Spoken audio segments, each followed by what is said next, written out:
November's energy is calling you to pause the deep dive into your psyche and to actually review the truths that are bubbling to the surface. Whereas October may have felt like a non-stop current of intensity and discovery, November brings a stop and start energy that cycles through experimentation and review.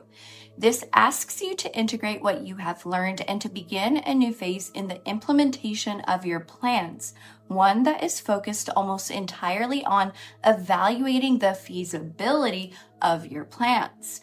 This month features a powerful energetic tango between investigative Scorpio and forward-thinking Sagittarius, which urges you to find meaning and look towards new horizons through the lens of the deepest findings that you uncover. And with key planets like Mercury and Jupiter going retrograde this month, it's not just about pushing forward. It's about reevaluating your core beliefs, your long-range plans, and emotional foundations, especially as sudden jolts may require you to adapt. It's a time to revise your strategy, get honest about your deeper motivations, and to find your footing before the fog finally lifts. And this clearing is signaled by both Saturn and Mercury turning direct at the month's end, allowing the path forward to become much more clear. And so here is the November 2025 astrology forecast. Whoosh! And in this video, I'll guide you through the major transits of November and give you the cosmic weather report for the month ahead. But I'm not just providing forecasts based on your rising sign. I'll be covering every major placement in your birth chart, translating these astrological transits into actionable insights that are personalized for you and every facet of your being.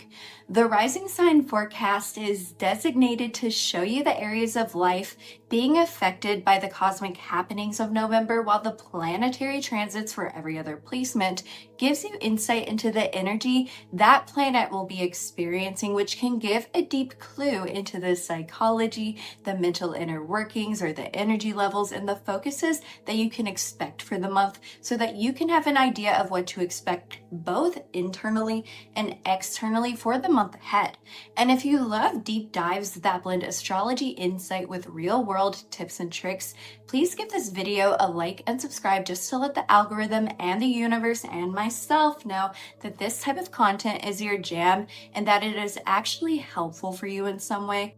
So before we get into the individual placements, we will be going into November's overarching transits and a general breakdown of the energy that everybody can expect, just so that you can understand the cosmic weather that we're all navigating together.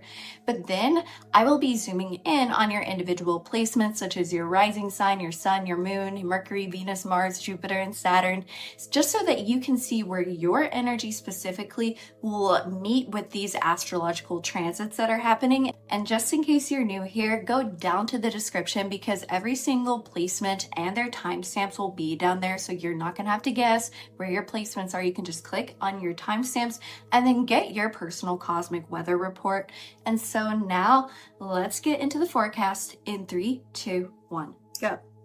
Starting on November 2nd, we have a transit that I call the social indulgence transit, as Venus in Libra will be making a square to Jupiter in Cancer. And it is worth noting that this is a similar vibe to Mercury in Libra square Jupiter in Cancer that we did have in October. This one might be a little bit easier because both planets are in signs that they like to be in, but it may still present some challenges. And so let me go over what I think this transit will touch on, because this transit creates a push and pull between our social graces and sense of balance and our deepest emotional needs.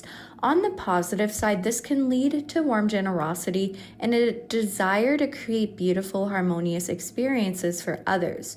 But the negative side is a tendency to overpromise, leading to emotional exhaustion, or to overindulge to fill a deeper need.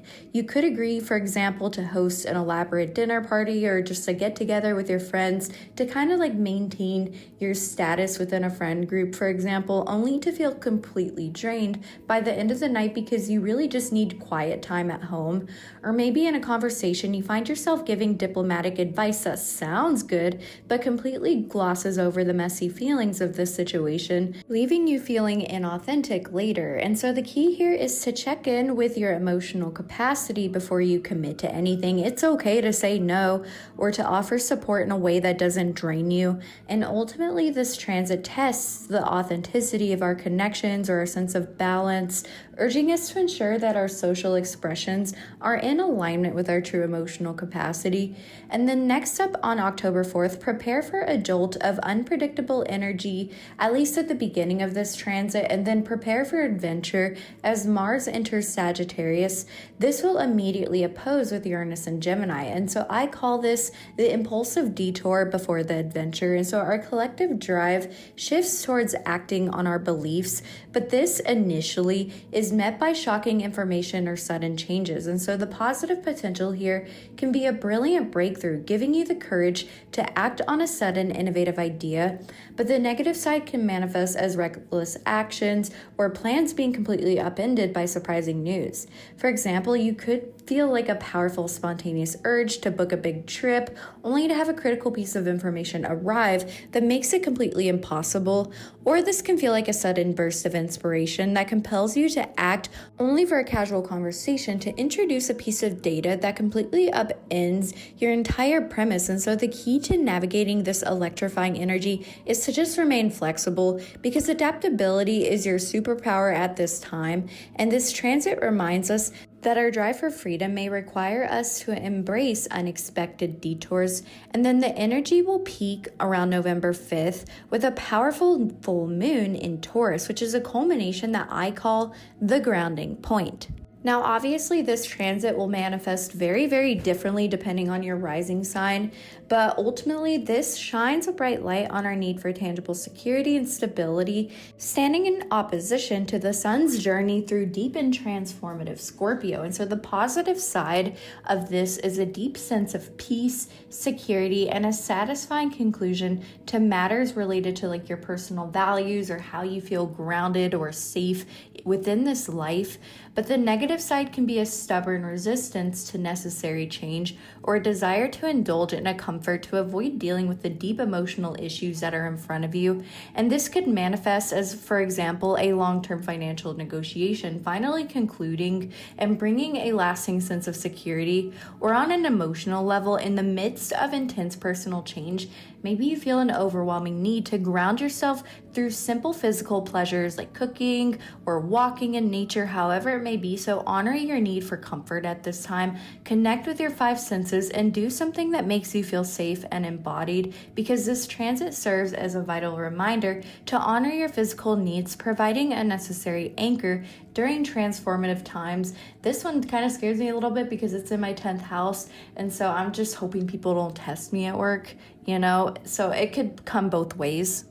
And then moving on to our next major shift, which arrives on November 6th, Venus will be entering the deep and powerful sign of Scorpio. This could feel a little bit tough at first because Venus does not like being in Scorpio. I have Venus in Scorpio natally, and I can tell you sometimes it's a pretty rough, time, but ultimately it offers so much beauty and potential that I will go over. And so this transit dramatically changes our collective values, moving us away from the social harmony of Libra towards a desire for raw and authentic and intimate connection or expressing our passions. And on the positive side, this energy can foster unwavering loyalty and allows for deep transformative bonding or really getting into your passions on such a deep level. And the shadow side, however, can bring out feelings of jealousy, possessiveness, suspicion, or just like obsessiveness, if that makes sense. And so you could find yourself less interested in superficial connection or hobbies and more drawn to intense conversations or passions that create a powerful sense of intimacy and depth. Or maybe your creative tastes could shift towards art and music with more psychological depth as you begin to find beauty in what is mysterious and complex. And so my best advice for this, as somebody with natal Venus in Scorpio, is to embrace vulnerability and honesty to foster true connection and to foster true passion, but really remain mindful example of the line between being passionate and the desire to control what's right in front of you. And so this is a time where our values go from the surface level into the soul. And then on November 7th, the ground could start to feel a little bit shaky as Uranus, which is the planet of surprise revolutions, will retrograde back into the stable sign of Taurus. I think Uranus doesn't like being in Taurus as much, but this doesn't mean it's a bad thing. It's just going to wrap up what's been going on for the past 8 or so years, I'm estimating here. And so this begins a period of review, asking us to reevaluate recent disruptions to our material world or our sense of security, especially the long-term ones. And so the positive potential here is a valuable opportunity to really revolutionize your approach to money or resources or stability, leading to a more authentic sense of safety that really grounds you. But the negative side is that this can manifest as sudden disruptions to your income, maybe unexpected expenses, or a general feeling of being ungrounded. And so, for example, maybe an old unresolved issue regarding finances could suddenly resurface, demanding you to find a completely new approach, or maybe a routine that you believe to be stable could suddenly reveal its flaws, forcing you to adapt. And so the key here really is to stay flexible and use this time to consciously review what stability truly means to you rather than rigidly resisting inevitable changes. And this will really clean up the closet for when Uranus does re-enter Gemini, and that's when really the mental revolution will begin. But then on that very same day, November 7th, we have Venus in Scorpio forming an exact square to Pluto in Aquarius, and woo-wee, that could bring up some intense feelings. It can bring our deepest desires into a power struggle with transformative and systematic forces. It's like maybe there's something you're really passionate about and you want to pursue, but you feel like, society or something outside of your control at the very least is blocking you. And this has incredible potential for healing in our relationships if we encourage or courageously confront hidden truths. But the shadow side can bring out compulsive behaviors, manipulation, power struggles, or maybe just a deep feeling of dissatisfaction. And so you might find that a simmering issue of jealousy in a close relationship erupts, demanding honesty to be resolved. Or on a more internal level, you could feel an obsessive urge to uncover the truth about a situation, driven by a deep fear of being powerless, or maybe you don't feel like you can get the answers. And so the most important thing to do here is to lead with self-awareness above all else.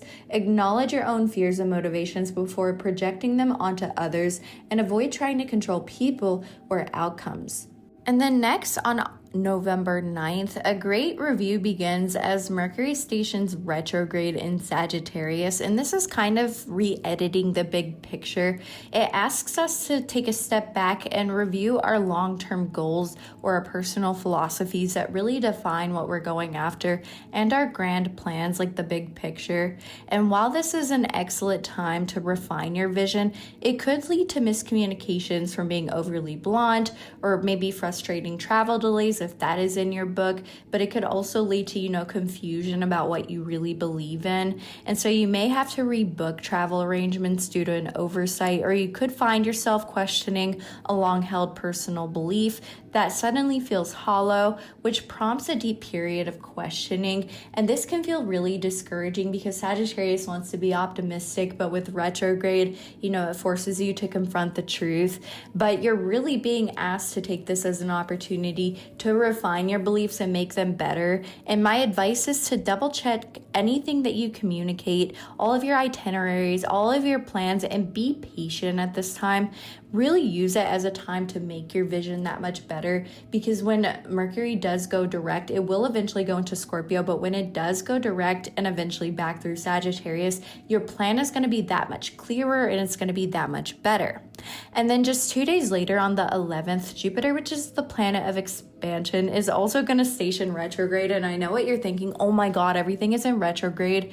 This could be like a really good opportunity though, because it is a benefic. So even retrograde benefics can still bring so many gifts if you know how to use it. And so I call this transit an inner world expansion, turning the focus of our growth more inward. That's what retrogrades do. They're not bad, they just turn things inward. And so it's a time for deep emotional healing, maybe strengthening family bonds, strengthening our passions, our sense of safety and love and nurturing energy. Or maybe you really take care of yourself and you do, self-parenting where you really nurture your inner child. And maybe you really cultivate a powerful sense of inner security at this time.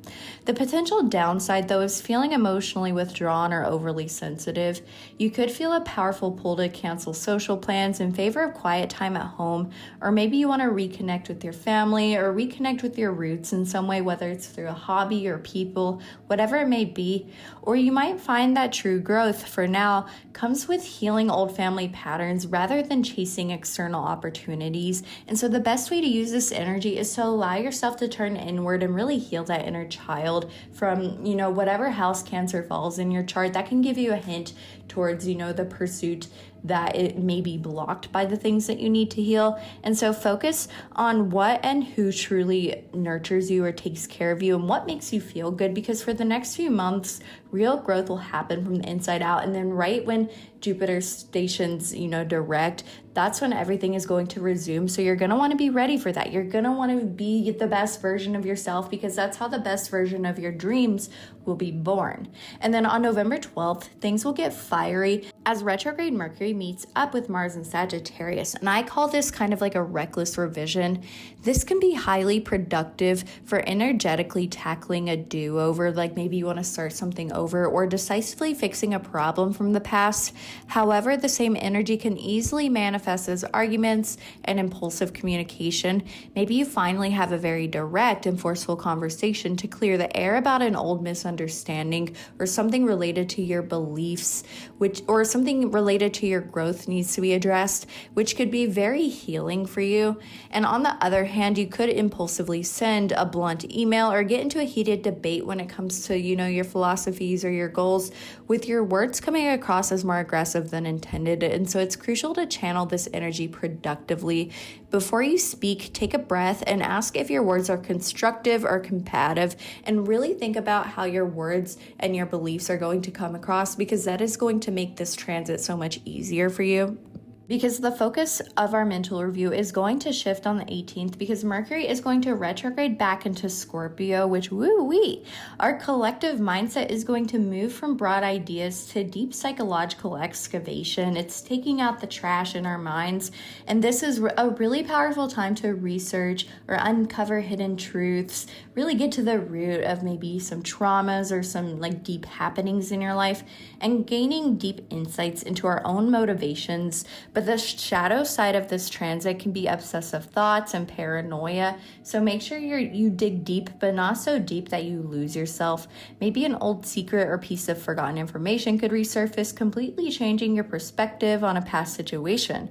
Or you could find yourself rereading old messages, leading to a deep insight about the real motivation behind a past event. So use this focus for productive investigation like therapy or research, and try to avoid letting your mind spiral into suspicion without real evidence.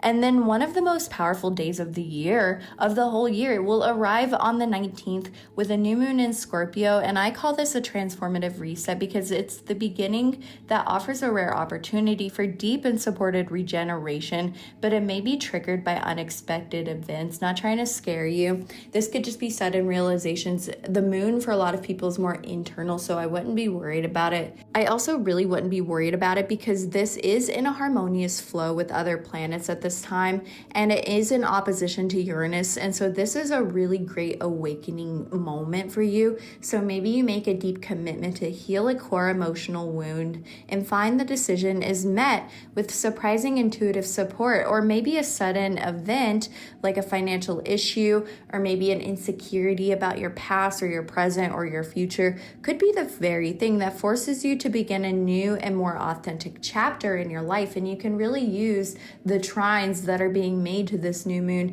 to your advantage for healing and for opening a new chapter that makes you feel better about yourself. It makes you feel more alive and it makes you feel more authentic. And now the moon does not like being in Scorpio. And so it really is about pushing that energy outward. Otherwise, it can fester a little too much inward. And so my advice is to be open to starting over, even if the circumstances are disruptive, and trust your intuition, but also know that this is a chance to plant seeds for deep and lasting change.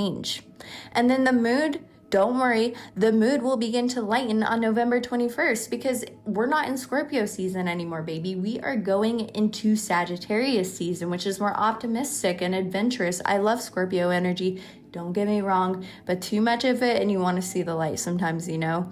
And so after a period of intense introspection, this transit brings a renewed sense of hope, vitality, and a collective desire for growth. And so the positive side is a focus on the big picture and new possibilities. But the negative side is that we can gloss over important details. That's because Sagittarius is really good at seeing the big picture. But part of the reason why it makes a square to the sign of Virgo is it doesn't always look at the details. And so maybe you suddenly feel an optimistic urge to sign up for a class or plan a trip or to start a new study, or maybe a problem that seemed incredibly heavy could suddenly seem simpler when viewed from a broader perspective. So there is use to seeing the big picture, but make sure that you don't lose the details too much either. But the big picture should be at the forefront, and embrace the optimism and allow yourself to dream big at this time, but try to at least keep one foot on the ground. And so that's my advice for Sagittarius season. And then the fog will finally begin to lift towards the end of the month because on the 27th, Saturn, which is the planet of structure, is stationed direct. Woohoo! Saturn retrograde, you know, it's really kind of like felt limiting at times, but this is where dreams really get structure, and this is where things begin to move forward because this brings clarity and forward momentum to our creative pursuits and our long-term goals and our dreams, because Pisces is all about dreams. So maybe a creative project that felt stalled for months can now begin to move forward with tangible steps, or maybe you finally face the reality of what's required to make a dream come true and you feel ready to commit to it. And so take one practical step towards a goal, because the key is to begin grounding your dreams in disciplined action. And when you ground your dreams towards a reality that you really want, and when you really focus on honing in on the Pisces dreams, you will be ready for when Saturn enters Aries, because that is a time where we take action. And I do have a Saturn and Aries forecast that I will be sharing in the card if you want to check that out at the very least. And then moving on to November 29th, we will have Mercury stationing direct in Scorpio. So many things are stationing direct. It seems like everything was going retrograde early on, and now a lot of things are going stationary at the end of the month, which is a really good time because the truth is going to come to light. The things that need to move forward will finally start to move forward, at least in your mind, and then you can really start to plan to putting things out into reality that you know are a little bit more long term. And so the mental fog will clear, allowing for direct communication or deep thought or direct thought or clear thoughts about deep and complex truths. Maybe a difficult conversation that has been stuck in misunderstanding can finally be resolved, or a thought that's been stuck because you don't have the answers. Maybe you get the answers to them. Or maybe a deep insight that you had during retrograde, maybe you did get all the answers during retrograde, can now be clearly articulated and acted upon. It's time to move forward with the courageous conversations you've been putting off and leading with the clarity that you now possess. And then going on to the final transit of the month, this month closes on a joyful and expansive note because on the 30th, Venus will be entering Sagittarius. And so our approach to love, relationships, or passion becomes a little bit more open-hearted, adventurous, and optimistic. We've already dived. I don't know how to say that. We've divin or dived, whatever the word is, into the underworld, and now it's time to rise from the ashes with this placement. And so this energy encourages us to find beauty and freedom, learning and new experiences, but the shadow side can be a fear of commitment. But the gift is a sense of joyful possibility. Maybe in relationships you feel a greater need for spontaneous adventure, or you might find yourself attracted to people and ideas from different backgrounds that expand your mind. And And so this is really a period to embrace an open-hearted approach. And this really helps you to end the month on a hopeful and forward-looking and very optimistic and ready to take on the world mindset. And if there is like something big that you're going after, this is going to supercharge you. You have to remember that Sagittarius is ruled by Jupiter. And so this will really open you up to expanding the things in your life, especially related to the house Sagittarius is in. But this will just be an overall like good feeling, hopeful time. And I know we really need this, especially because this past year, actually for some people the past like 10 years, it's been really tough. And so really lean into this optimism, really lean into the good note the month is ending on. And that is the breakdown for October. If you watched this far, thank you so much. And please go down to the timestamps below, look for your placements, and let's see what's going to happen for you specifically in the month of November. For my Aries risings, November plunges you into the deep end of your psyche and your most significant entanglements. The central story is about confronting the intricate web of your entanglements, whether they're financial to intimate to psychological, and renegotiating the invisible contracts that rule them. This is a month of excavation designed to help you reclaim a more powerful and authentic form of personal power that is forged in the fires of honesty and vulnerability. And this isn't just about surface level agreements, it's about the deep psychological currents that flow beneath them. Starting with early November, the month begins with your one-on-one dealings, feeling at odds with your private needs in some way. And so around November 2nd, the harmony-seeking energy of Venus in your 7th house of partnership will clash with the expansive emotional needs of Jupiter in your 4th house of home. And so this can play out as you trying to be diplomatic in a business or a one-on-one conversation, but maybe this overwhelming emotional need to like retreat or to feel secure because of, the terms of the conversation could make you feel like you need to retreat, or it could make you feel unexpectedly defensive or protective. So pay attention to the conversations in early November. But then your focus will quickly shift to the deeper currents of life, possibly triggered by this earlier conversation or happening in some way, because as Venus enters Scorpio and your 8th house on the 6th, you could feel a pull towards intense intimacy and transformative connection or energy in some way. And this could bring a power dynamic to the surface around the 7th, where a deep or honest conversation about a shared resource, even if it's energetic, could reveal a challenging dynamic with a friend or a collaborator that affects your group's vision. So maybe, for example, you want to be like an advocate for a specific political cause, but the way that, the people you are connected to or advocating are very different from you. And so take what resonates with that. But then the full moon in Taurus on the 5th is a crucial moment of grounding because it brings a matter related to your personal income or self-worth to a head, reminding you that before you can merge resources, you must be clear on what is fundamentally yours, especially regarding your emotional self-worth. Really work on your confidence during the full moon. And then a large turn inward will really begin asking you to review your long-held beliefs with Mercury going retrograde in the 9th and what truly makes you feel safe and secure on a foundational level with Jupiter going retrograde in the 4th. And so remember, you can't build a new philosophy or worldview on a shaky emotional foundation, so confronting your needs at this time head on is key. And then going on to mid-November, your focus turns to revising your grand vision in some way. And so the combination of a retrograde Mercury and Mars in your 9th house around the 12th could feel like passionately re-arguing an old philosophical point or questioning an expansive idea such as a travel plan or a life philosophy that once seemed clear. Maybe you'll really start to question it, or maybe other people will start to question it.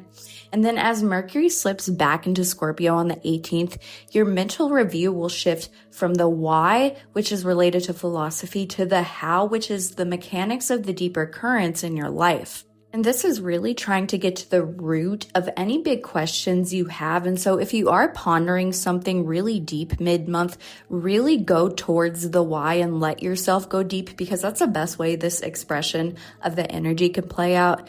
And then the new moon in Scorpio on the 19th is a powerful new beginning for your 8th house territory. And so this is a new start that is electrified by an opposition from Uranus in your 2nd house. And so this means that a sudden change in your personal earnings, or maybe a change in your values in some way, could be the very catalyst that forces this new beginning in how you share and collaborate. And so, for example, maybe you lose a client or you develop a new value, which could force you to renegotiate how you exchange your resources in some way, which ultimately puts you in a new power position. And so it's almost like by losing one thing, you gain another, especially in the realm of your finances or your values or what you own. And so this is energy you can look forward to with the new moon. And then going on to late November, it's going to be Sagittarius season on the 21st.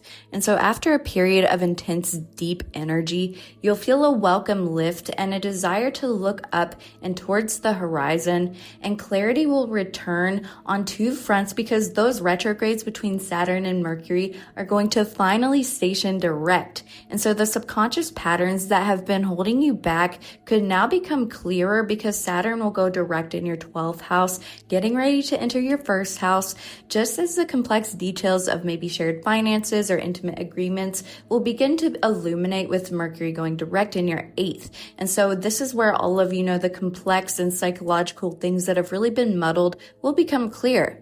And then the month ends as Venus enters Sagittarius, which brings a love of adventure and making it a wonderful time to connect with people or ideas or places that expand your mind after dealing with a lot of heavy themes that may have come up throughout the rest of your month. This is when you can really put yourself out there and revitalize your sense of joy after doing such deep work. And so in conclusion, November is a masterclass in shared power and resilience. And by fearlessly examining what lies beneath the surface of your agreements and your psyche, you can renegotiate your world from a position of authentic strength. And you are learning that vulnerability can also be a form of power, and that your truest security is created in honesty and transformation.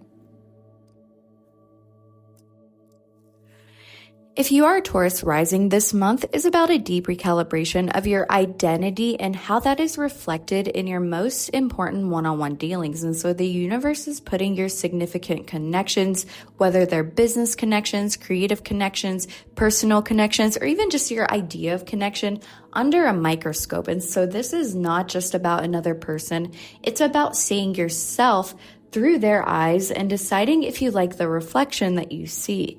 And this is a revolution in how you relate, catalyzed by a revolution in who you are. And so the central theme is understanding that the quality of your connections is a direct mirror of your relationship with yourself. And this is what you're really going to address this month. And so starting with early November, the month opens with your daily work and life feeling a little bit out of sync in some way, because around the 2nd, we will be having Venus and Jupiter squaring, which creates tension between your 6th house of routines and your 3rd house of communication. And so maybe a desire for peaceful, harmonious work environments could feel at odds with a flood of optimistic but overwhelming communications, whether it's like meetings or local errands that demand your immediate and perhaps scattered attention. Maybe it could just be a very busy time for you in some way, where you're getting a lot of information and your work is all over the place. So you really need to hone it in.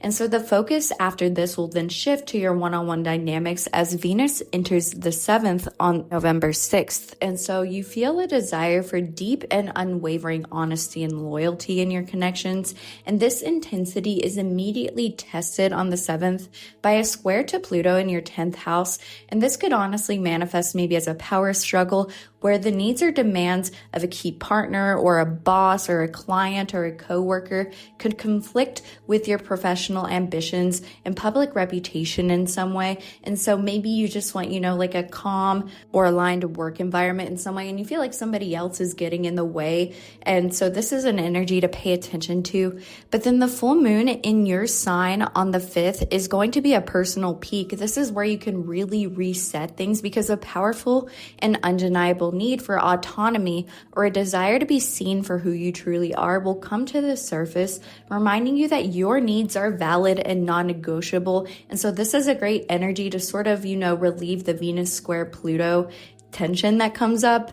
And then a great review of energy will begin around the 9th and the 11th, which asks you to rethink shared financial agreements or the psychology of your intimate exchanges, whether it's within yourself or with others, with Mercury going retrograde in the 8th. But it also asks you to reflect on how you communicate your deepest needs and ideas, with Jupiter going retrograde in the 3rd.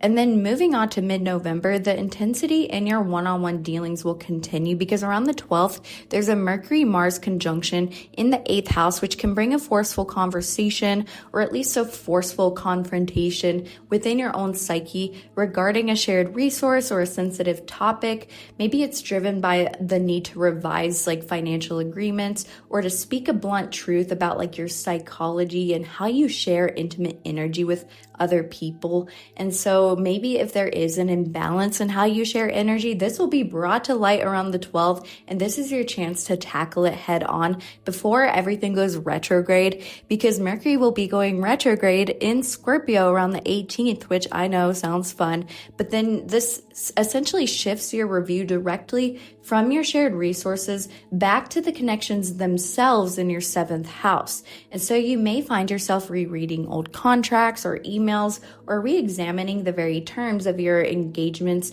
with a detective's eye. And this will help you get to the root of who the people you're surrounding yourself really are.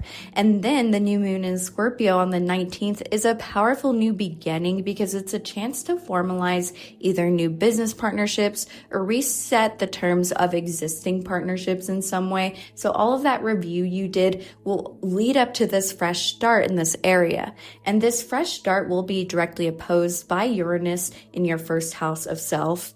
And this makes this a central dynamic of your month, essentially, because it suggests that a sudden act of personal independence, maybe a change in your appearance or your goals, could be the very thing that forces your relationships to evolve with you or forces you to evolve in how you deal with how you relate to people. And so it's a reminder that as you change, your connections must change too. And then going on to late November, we have Sagittarius season. And so your focus will shift from the form of your partnerships to the deeper shared aspects of your connections with a more optimistic and adventurous lens. And then clarity will return to your social life as well, as Saturn will station direct in your 11th house on the 27th, which allows for your long-term plans with friends or groups or your dreams within society that have felt stalled maybe for a little bit to finally move forward with some sort of structure. And then with Mercury stationing direct in the 7th on the 29th, the air is cleared within your key dealings, and important negotiations or conversations can finally conclude with confidence. And the month will end on a high note as Venus enters Sagittarius on the 30th, which brings ease and a sense of shared adventure to how you intimately exchange with others or how you financially collaborate with others, which makes it easier to discuss even the deepest topics, and you can do so optimistically. The month is going to end strong, even though the earlier month was a little bit deep. And so in conclusion, November is about learning that to build powerful alliances, you must first be powerfully and authentically yourself.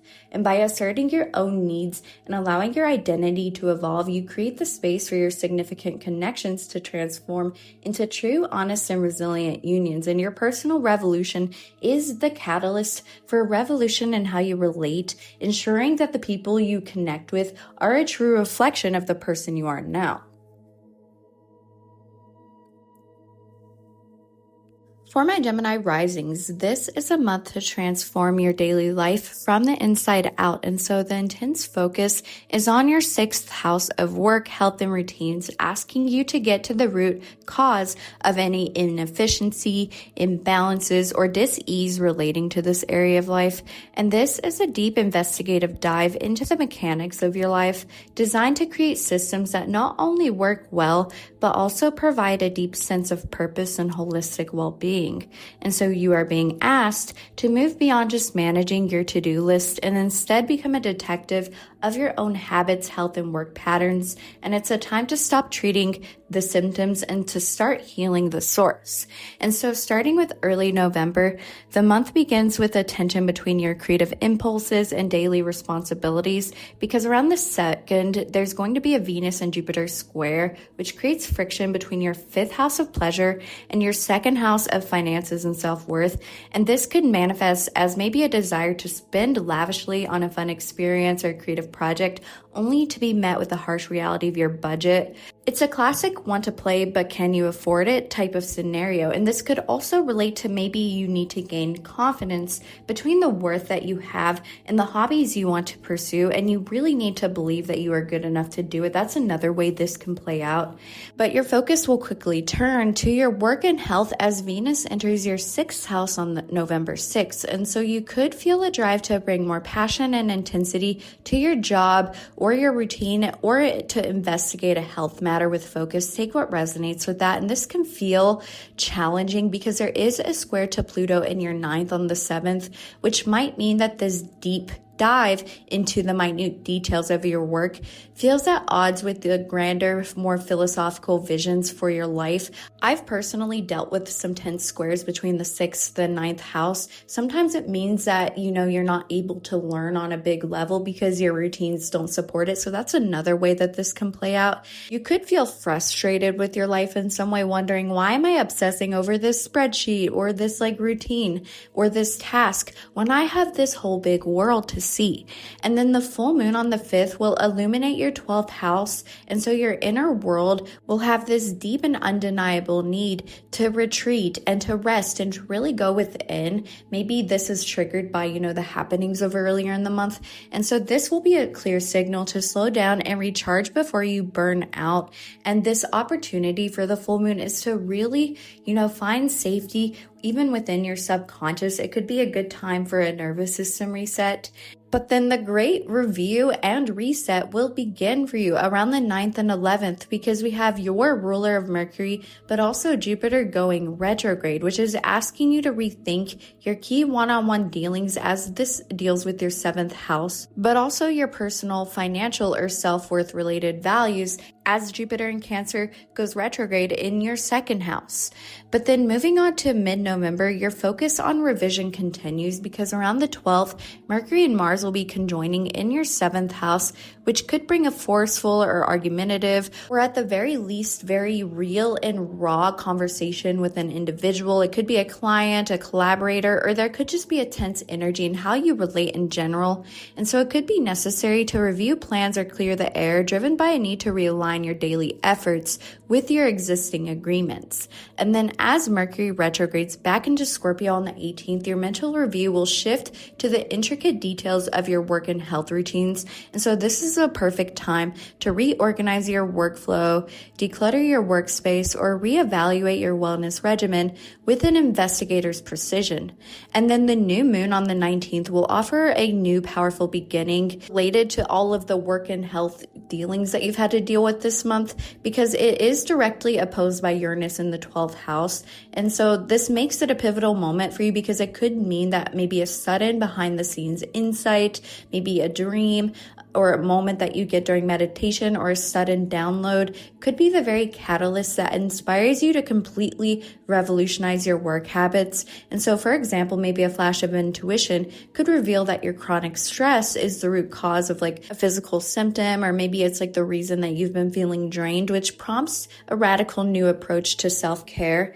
And then going on to late November, we have Sagittarius season on the 21st. So your focus will shift to your connections, but it will bring a sense of optimism and adventure to your important dealings. And then clarity will arrive in your career, as well as Saturn will station direct in your 10th house, which allows a long-stalled project or professional goal in some way to finally move forward with structure and a clear plan. And so the systems that you've been working in your 6th house can now support your larger ambitions. And as Mercury stations direct on the 29th, any confusion around those habits will start to clear up, allowing you to implement your new systems with confidence. And this will also allow you to pursue the ambitions I talked about with Saturn going direct. But then the month will end as Venus enters Sagittarius on the 30th, which will bring harmony, pleasure, and ease to your connections, which maybe if other people are involved with your goals, this will help with that, or maybe it'll just clear up with partnerships. So take what resonates.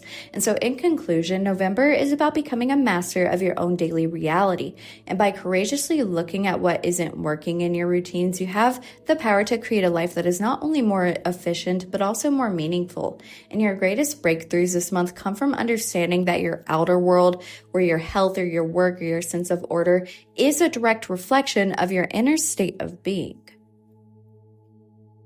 For my Cancer risings, this month is a deep dive into the heart of your creativity, joy, and self-expression, and you are being called to connect with your passions on a soul-deep level and to share your unique gifts with the world in a new way.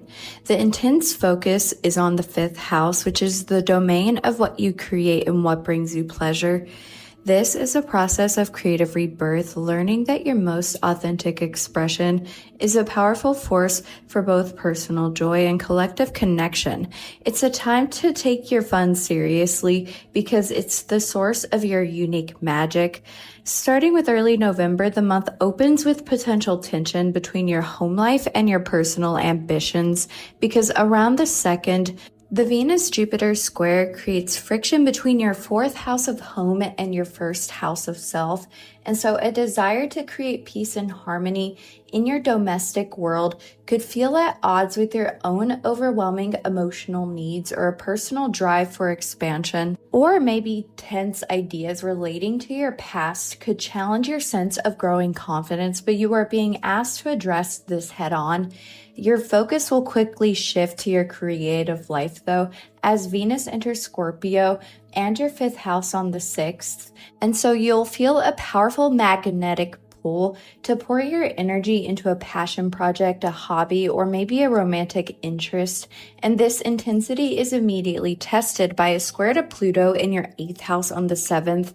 And this could manifest as friction with your shared financial realities or the realities with your resources. And so, for instance, maybe an expensive hobby or a romantic pursuit could be impacting a joint budget, or it could be bringing up deep-seated issues of vulnerability and control. And so I take what resonates with this, and maybe it's as simple as a fear of putting yourself out there due to deep psychological happenings. But then the full moon on the 5th will illuminate your 11th house of community and long-term goals.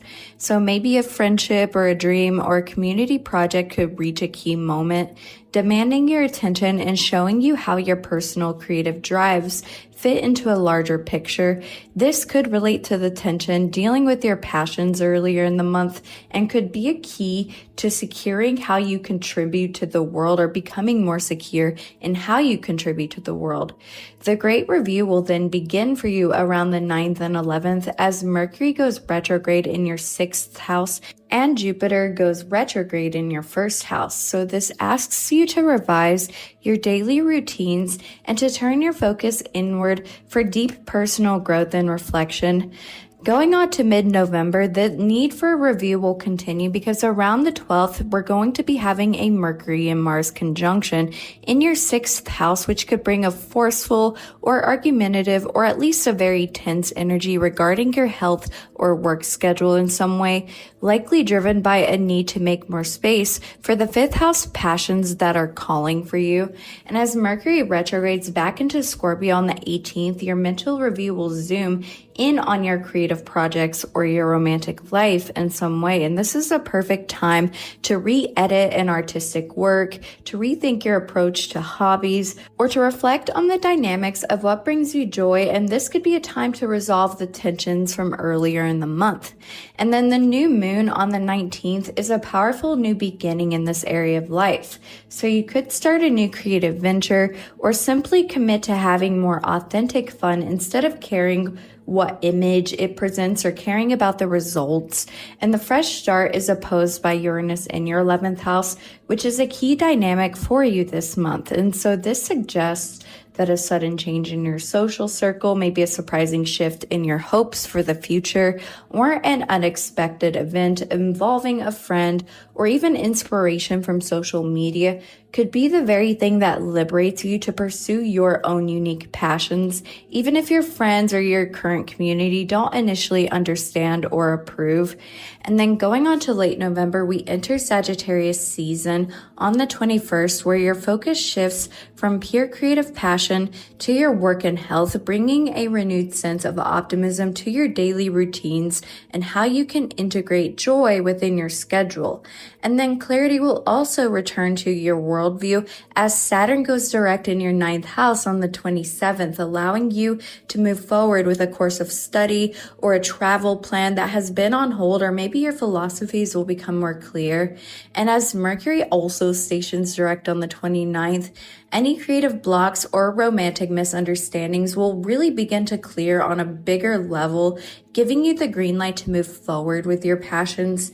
And then the month ends as Venus enters Sagittarius on the 30th, which could bring beauty, pleasure, and harmony to your daily work and wellness, but also your routines in some way, making self-care feel like pure joy. And so this is a great way to end the month. I think all of the, messy and chaotic happenings of earlier in the month will really begin to part as November really progresses. And so in conclusion, November is a powerful invitation to reconnect with what makes your heart sing. And by dedicating yourself to your passions with courage and intensity, you unlock a new level of creative power and authentic self-expression. And you are learning that your joy is not a luxury. It's a vital source of your strength and non-negotiable part of your well-being and your greatest gift to the world.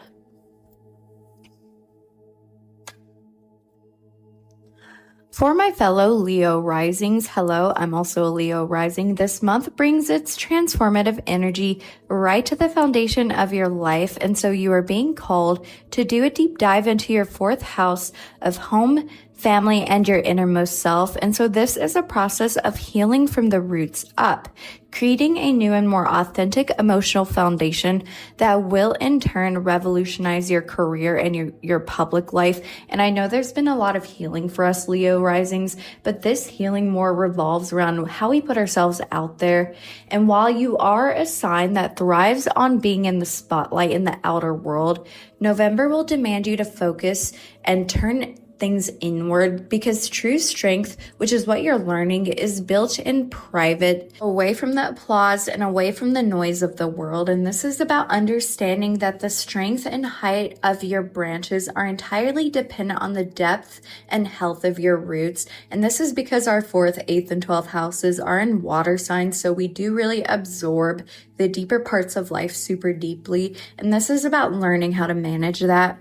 And so starting with early November, the month begins with a flurry of ideas and conversations, and it may be a very mentally busy time, because around the 2nd, the Venus-Jupiter square will create tension between your 3rd house of communication and your 12th house of the subconscious. So your mind is active and you might find yourself in diplomatic, pleasant conversations, but feel a deep, almost overwhelming private or intuitive emotional current that makes the small talk feel inauthentic or heavy.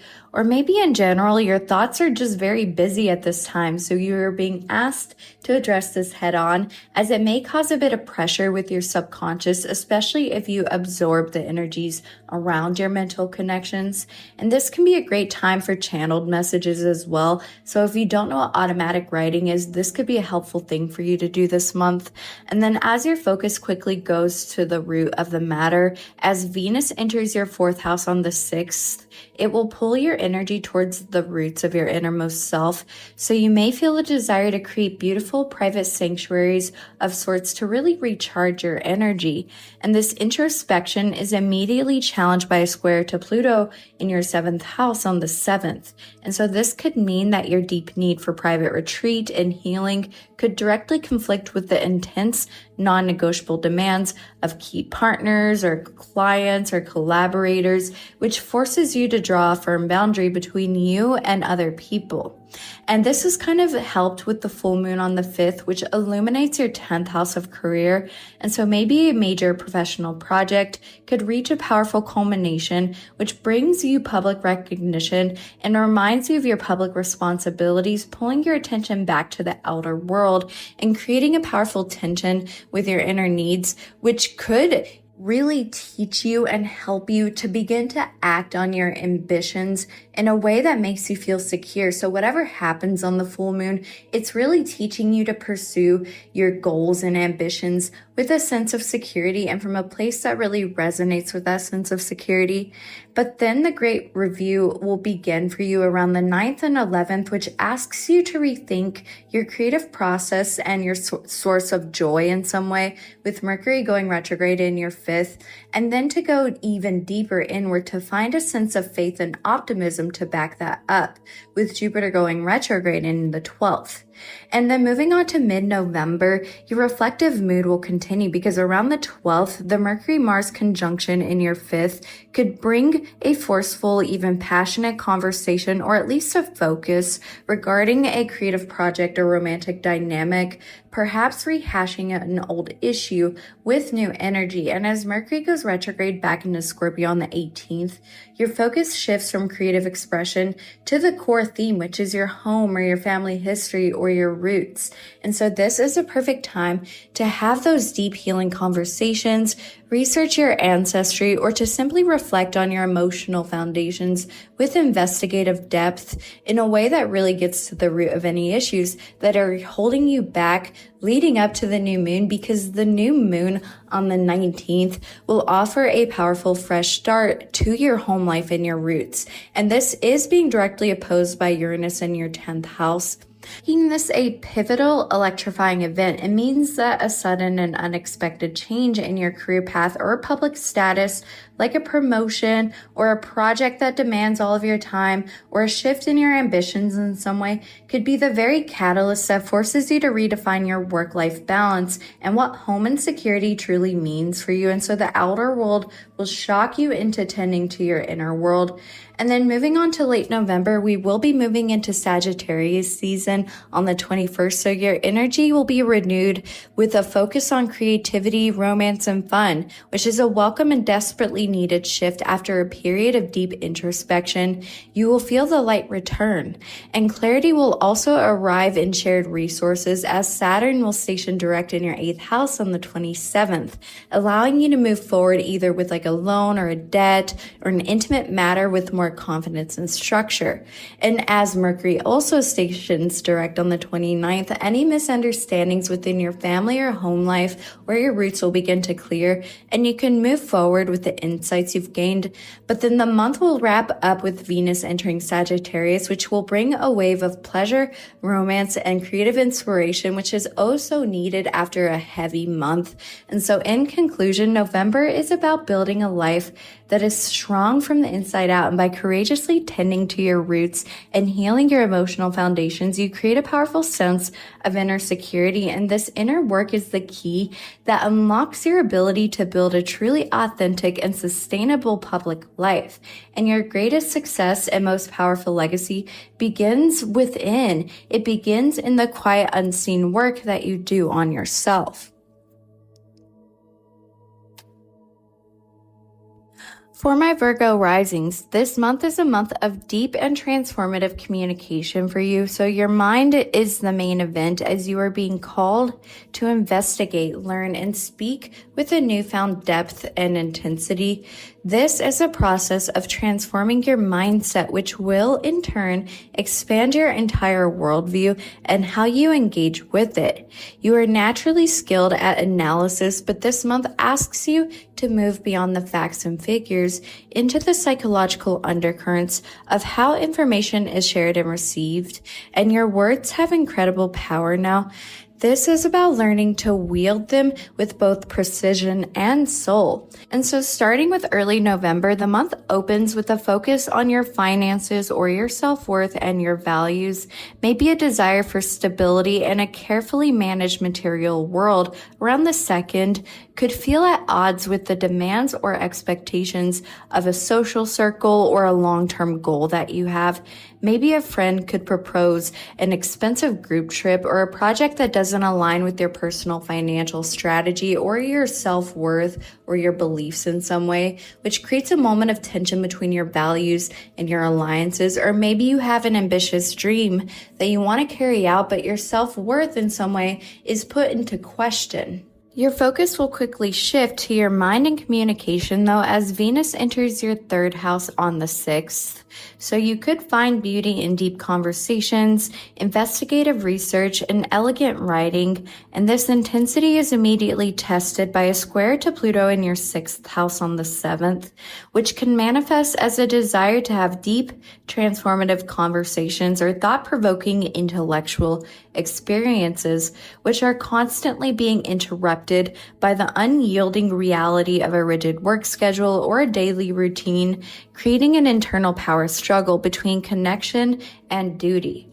However, the full moon on the 5th will illuminate your 9th house of higher learning, which brings a powerful realization that expands your entire worldview, maybe through a documentary, a book, or a conversation with someone from a different background that shatters a long-held belief, which could be used to relieve the tension of the work and communication struggles that took place earlier in the month.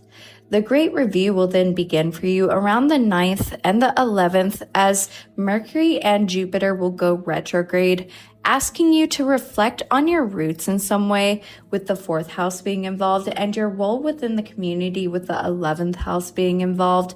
Because going on to mid-November, your review process will continue because around the 12th, a forceful conversation or an inner confrontation revolving around family or home matters could be a very needed energy to clear the air and allow for new energy revolving your inner world to become born. And so as Mercury retrogrades back into Scorpio on the 18th, your mental focus will turn inward, reviewing your communication style and daily thought patterns. Maybe you'll reread old emails and realize that a pattern of being overly critical or helpful to a fault could be something that is really hindering you, but it is also a great time to re-edit a writing project or to rethink how you approach difficult conversations or even rethink your mental processes in general leading up to the new moon, because the new moon on the 19th is a powerful new beginning for your mindset and it directly opposes Uranus in your 9th house, and this is a key dynamic for you. This may suggest that a sudden or unexpected piece of news from afar, or maybe a travel opportunity or a new life philosophy that you encounter could be the very thing that sparks a revolutionary new way of thinking for you. And so just an example, maybe you're struggling with a communication or inner thought pattern related issue, only to read an article about how another person solved it, and in a flash of insight, maybe a brilliant new solution for fixing your own problems begins to appear. And then going on to late November, the mood is going to lighten up because Sagittarius season will begin, and so your focus will shift to your home and private life, which brings a renewed sense of optimism to your foundations, and clarity will also return to your one-on-one connections and how you relate to others, as Saturn will station direct on the 27th, allowing for a commitment or collaboration that has been on hold to move forward with a new sense of purpose and structure. And then as Mercury stations direct on the 29th, any mental fog or communication mishaps from earlier in the month could clear up, and you can finally begin to speak your mind with confidence and clarity. And the month ends on a high note with Venus entering Sagittarius after being in detriment in Scorpio, which brings beauty, harmony, and peace to your home and family life or inner roots, making it a wonderful time to redecorate, host a gathering, or just recoup your energy, as the intense energies of November may have brought you down a little bit. This will bring you right back up. And so in conclusion, November is about owning the power of your mind and your voice. And by daring to think and speak with depth and conviction, you transform not only your own mindset, but also the influence on the world around you. And so you are learning that your greatest ideas are born from courageous investigation, and your most powerful truths are the ones that you are finally ready to speak. And so I hope the month ends on a good note. I hope the whole month is good for you, and I hope this forecast helps.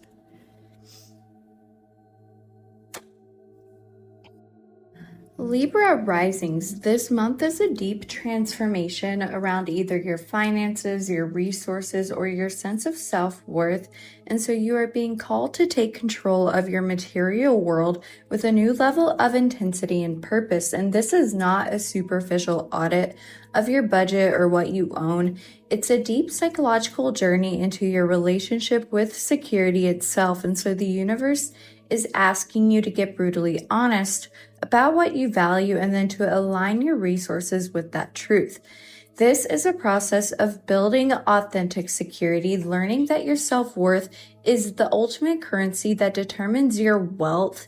And so starting with early November, the month begins with you in the spotlight a bit. And so around the 2nd, your personal charm and desire for harmony may feel at odds with the demands of either your career or at the very least your ambitions, where you may feel a need to be more emotionally guarded or protective of your energy. And so maybe, for example, there's something regarding your career demands that are super emotionally charged when all you want is peace, and this could frustrate you. But then your focus will quickly shift to what you own, your finances, or your sense of worth, as your ruler of Venus will enter your 2nd house of personal income on the 6th. You'll feel a drive to bring more passion and strategy to how you earn and manage your resources. And this intensity is immediately tested by a square to Pluto in your 5th on the 7th of November. And so this could manifest as a power struggle related to a creative project or a pleasurable pursuit that is proving more costly than you realize, forcing you to get brutally honest about the price of joy. And so, for instance, maybe funding a beloved hobby could be creating more financial stress than pleasure, demanding a difficult choice, which could be reflected on during this upcoming full moon, because the full moon on the 5th will illuminate your 8th house of shared resources and deep psychology. And so maybe a matter related to a loan, a psychological dynamic, a partner's income, an intimate exchange, or something about what you own may come to a powerful conclusion, highlighting the delicate balance between what is yours and what is shared. This is then followed by the Great Review, which begins for you around the 9th and 11th of November, asking you to rethink your communication style and thought patterns, but also your career ambitions in some way, which prompts you to question if the way that you talk about yourself and the way that your internal thoughts are shaped and your plans mentally really reflect the professional legacy that you want to build. And then going on to mid-November, your period of reflection will continue, because around the 12th, a forceful conversation could be needed to review a contract or daily communication, perhaps restating a boundary with newfound conviction. And as Mercury retrogrades back into Scorpio on the 18th, your review will zoom then on your personal finances or your self-worth in some way. And so this is a perfect time to either re-examine your budget or to rethink your income streams and reflect on what you truly value, with detective's focus, especially regarding your self-worth energy discussed earlier in the month. You could uncover subconscious spending habits or realize a hidden talent that you could monetize. And then the new moon on the 19th will offer a powerful new beginning for your 2nd house happenings. And this is directly opposed by Uranus in your 8th house. And so this is a crucial dynamic. It could mean that a sudden external event related to a shared resource, like a change in collaborator's financial situation, an unexpected tax bill, or psychological shockwave at the very least, could be the very catalyst that forces you to become a radically self-reliant person and revolutionize your own financial or material plans. And so this is a powerful call for your own independence and newly developed self-worth, because going into late November, this is going to bring a spark of light energy after a heavy early and middle of the month. So don't worry, because as the sun enters Sagittarius on the 21st, your mind will become more active and optimistic, with a potential focus on learning, writing, and connecting with your local environment. And clarity will also return to your daily work and health routines as Saturn stations direct on the 27th, allowing you to implement a new and disciplined system that can now support your financial goals. And then as Mercury stations direct on the 29th, any confusion around your finances or self-worth will finally begin to lift. Woohoo! And you can move forward with your new plans with confidence. And the month ends as Venus enters Sagittarius, which brings charm, diplomacy, and pleasure to your communications and daily interactions, making you a particularly persuasive and eloquent speaker. It's a great time to speak and write, especially at the end of the month. And so in conclusion, November is about achieving a new level of material sovereignty, and by honestly assessing what you have and what you truly value, you transform your relationship with money from one of anxiety to one of empowerment, and you are learning that true security is not just about what is in your bank account, but about an unshakable sense of self-worth you build from within, which then allows you to attract the resources that you truly deserve. Scorpio Risings, this month is your month to step into a new chapter of your identity, and with a powerful concentration of energy in your sign, this is a time of deep personal rebirth that will ripple out into all of your significant one-on-one connections. You are being called to shed an old skin and emerge as a more authentic, magnetic, and powerful version of yourself. This isn't just a birthday season, it's a personal revolution, and you are at the epicenter.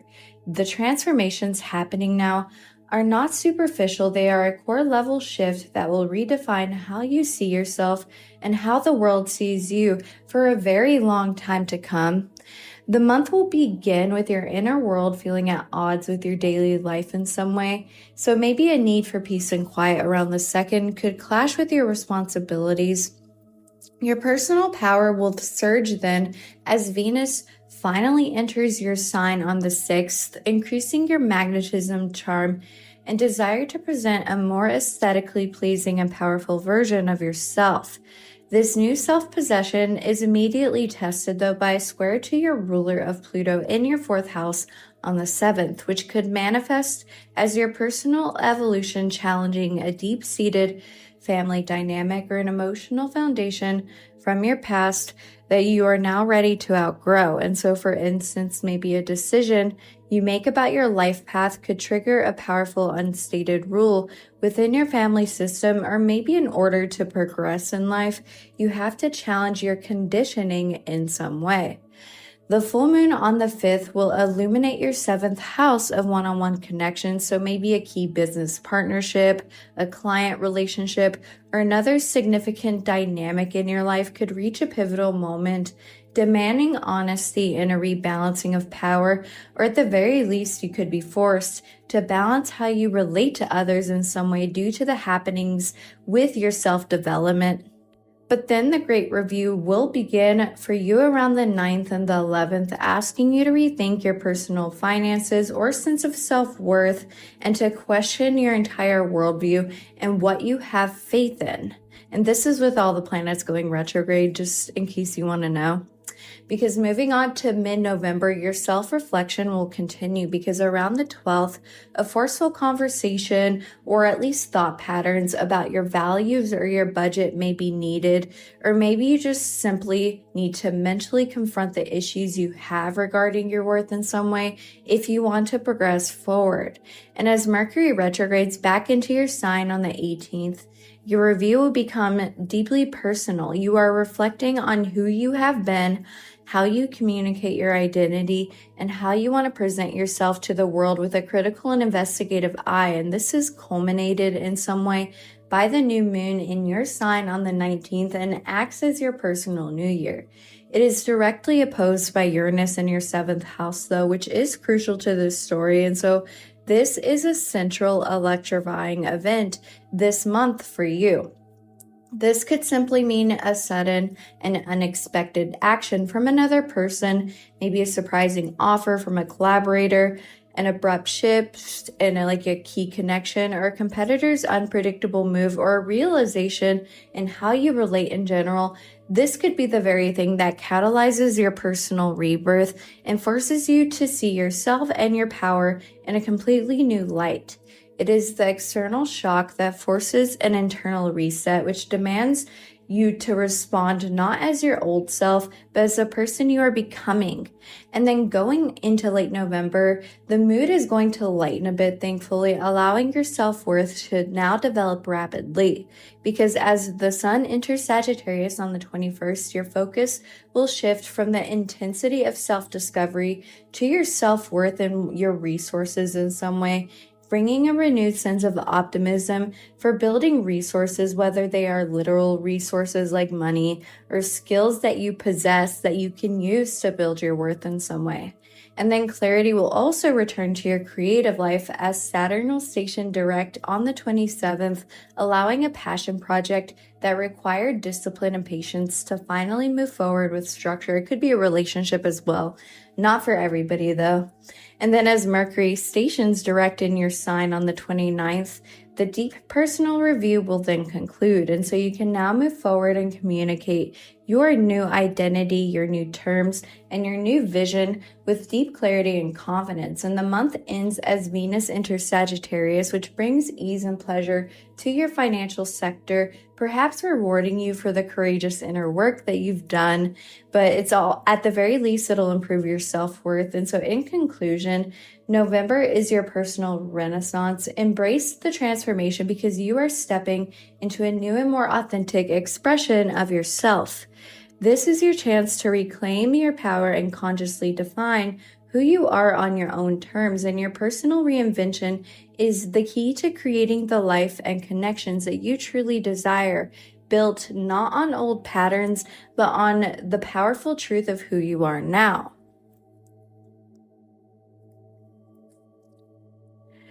Sagittarius Rising, for you, November is a month of deep, quiet, and powerful inner work. And so the universe is calling you to retreat and journey into your subconscious to heal old patterns and release what no longer serves you. This is a deep energetic clearing of your 12th house, which is the most hidden and spiritual part of your chart.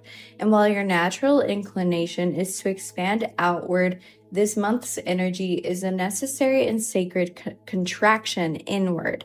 This is a process of clearing the slate, preparing you for a powerful rebirth when your season begins at the end of the month. Don't worry, the end of the month is going to be great for you guys. And so think of this as a spiritual decluttering, making space for your next great adventure. Starting early November, the month opens with your social life feeling at odds with your personal needs in some way. And so a desire for group harmony around the 2nd could clash with the intensity of a deep connection, maybe a psychological dynamic that's going on, making social events or the idea of putting yourself out there feel draining at this time.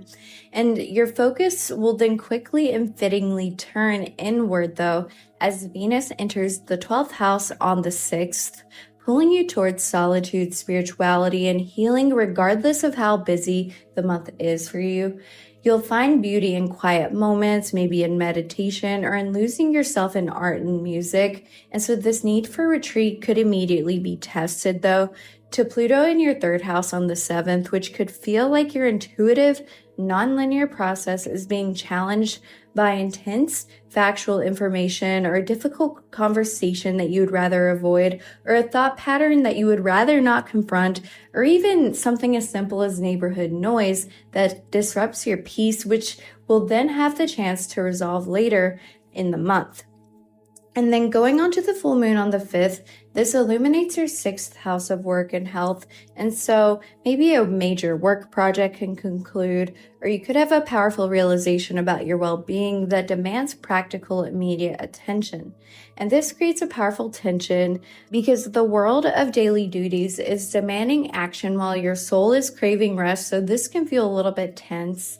But this is followed by the great review for you as Mercury and your ruler of Jupiter go retrograde around the 9th and 11th, which asks you to reflect on your personal identity in some way and the deepest and most vulnerable parts of your life, with Jupiter going retrograde in your 8th. And then moving on to mid-November, your deep dive will continue because around the 12th, The Mercury-Mars conjunction in your first house could manifest as a forceful internal dialogue or an outwardly clumsy attempt to assert a revised sense of self that isn't really fully formed yet, or at the very least, it could lead you to revising how you present into the world. And as Mercury retrogrades back into Scorpio, your review will zoom in on your subconscious mind. And so the focus shifts from who am I to what hidden beliefs or habits are shaping who I am. And so this is a perfect time for journaling, therapy, or any practice where you uncover hidden beliefs with a detective's focus. And thank goodness, because the new moon on the 19th will offer a powerful new beginning and resources for this inner world that you've been diving into. And because it is directly opposed by Uranus in your 6th, this is going to be a pivotal moment for you. So this suggests that sudden disruptions in your daily work or your health routine in some way, like a project getting canceled, maybe a surprising health insight, or a change in your schedule, could be the very thing that gives you the space and motivation to finally address a subconscious pattern that you've been avoiding. And the universe might just clear your schedule for you, forcing the need for a retreat to sort of balance out by giving you that time to retreat, which is very much needed for you.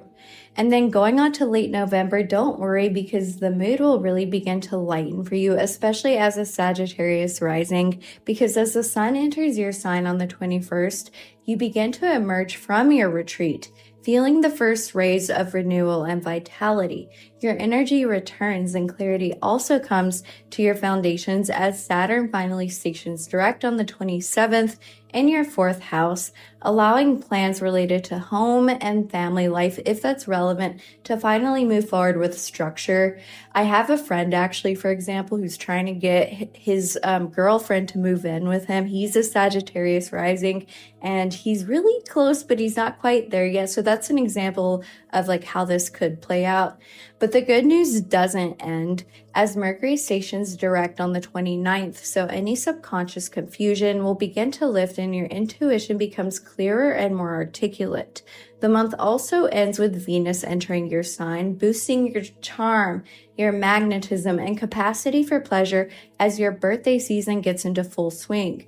Well, not really birthday season, because I guess you're Sagittarius rising, not a sun, but you are ready to be seen again once the sun and Venus enter your first house. And so in conclusion, November is your sacred advancement. And by bravely going into your own inner depths, you release old baggage and connect with your intuition on a deeper level. This is not an empty time. It's a deeply regenerative one. And so your next great adventure begins with this courageous journey inward, preparing you to emerge lighter, wiser, and more authentically yourself and ready for the next chapter. Capricorn Rising, November is a month to deeply reevaluate your plan in the world and your vision for the future. The focus is on your networks, friendships, and long-term goals, asking you to align them with your soul's purpose. This is a process of finding your true tribe and ensuring that your greatest ambitions are not just successful, but also deeply meaningful. It's about taking a step back from the climb and ask, is this the right mountain and who do I want to climb at the summit with me? And so starting with early November, the month begins with your career or ambitions in some way feeling at odds with your private life. And so maybe a desire for public harmony around the 2nd could clash with emotional needs of a key partner or your own need for one-on-one connection in some way. And so a good example of this is like in my day job, for example, I need to keep a structured financial budget in mind to help our company because I'm sort of a finance worker. But in this process, I have to tell sales teams within our company no for some of their asks. But this dynamic can play out with coworkers or somehow in your private life, like maybe you're so drained from work that you can't really connect to other people. So take what resonates with this. But then your focus will quickly shift to your social life or role within society as Venus enters your 11th house on the 6th. And so you'll feel a pull towards groups and friendships that have real depth, loyalty, and a shared sense of purpose, even if this is just living in your head at first.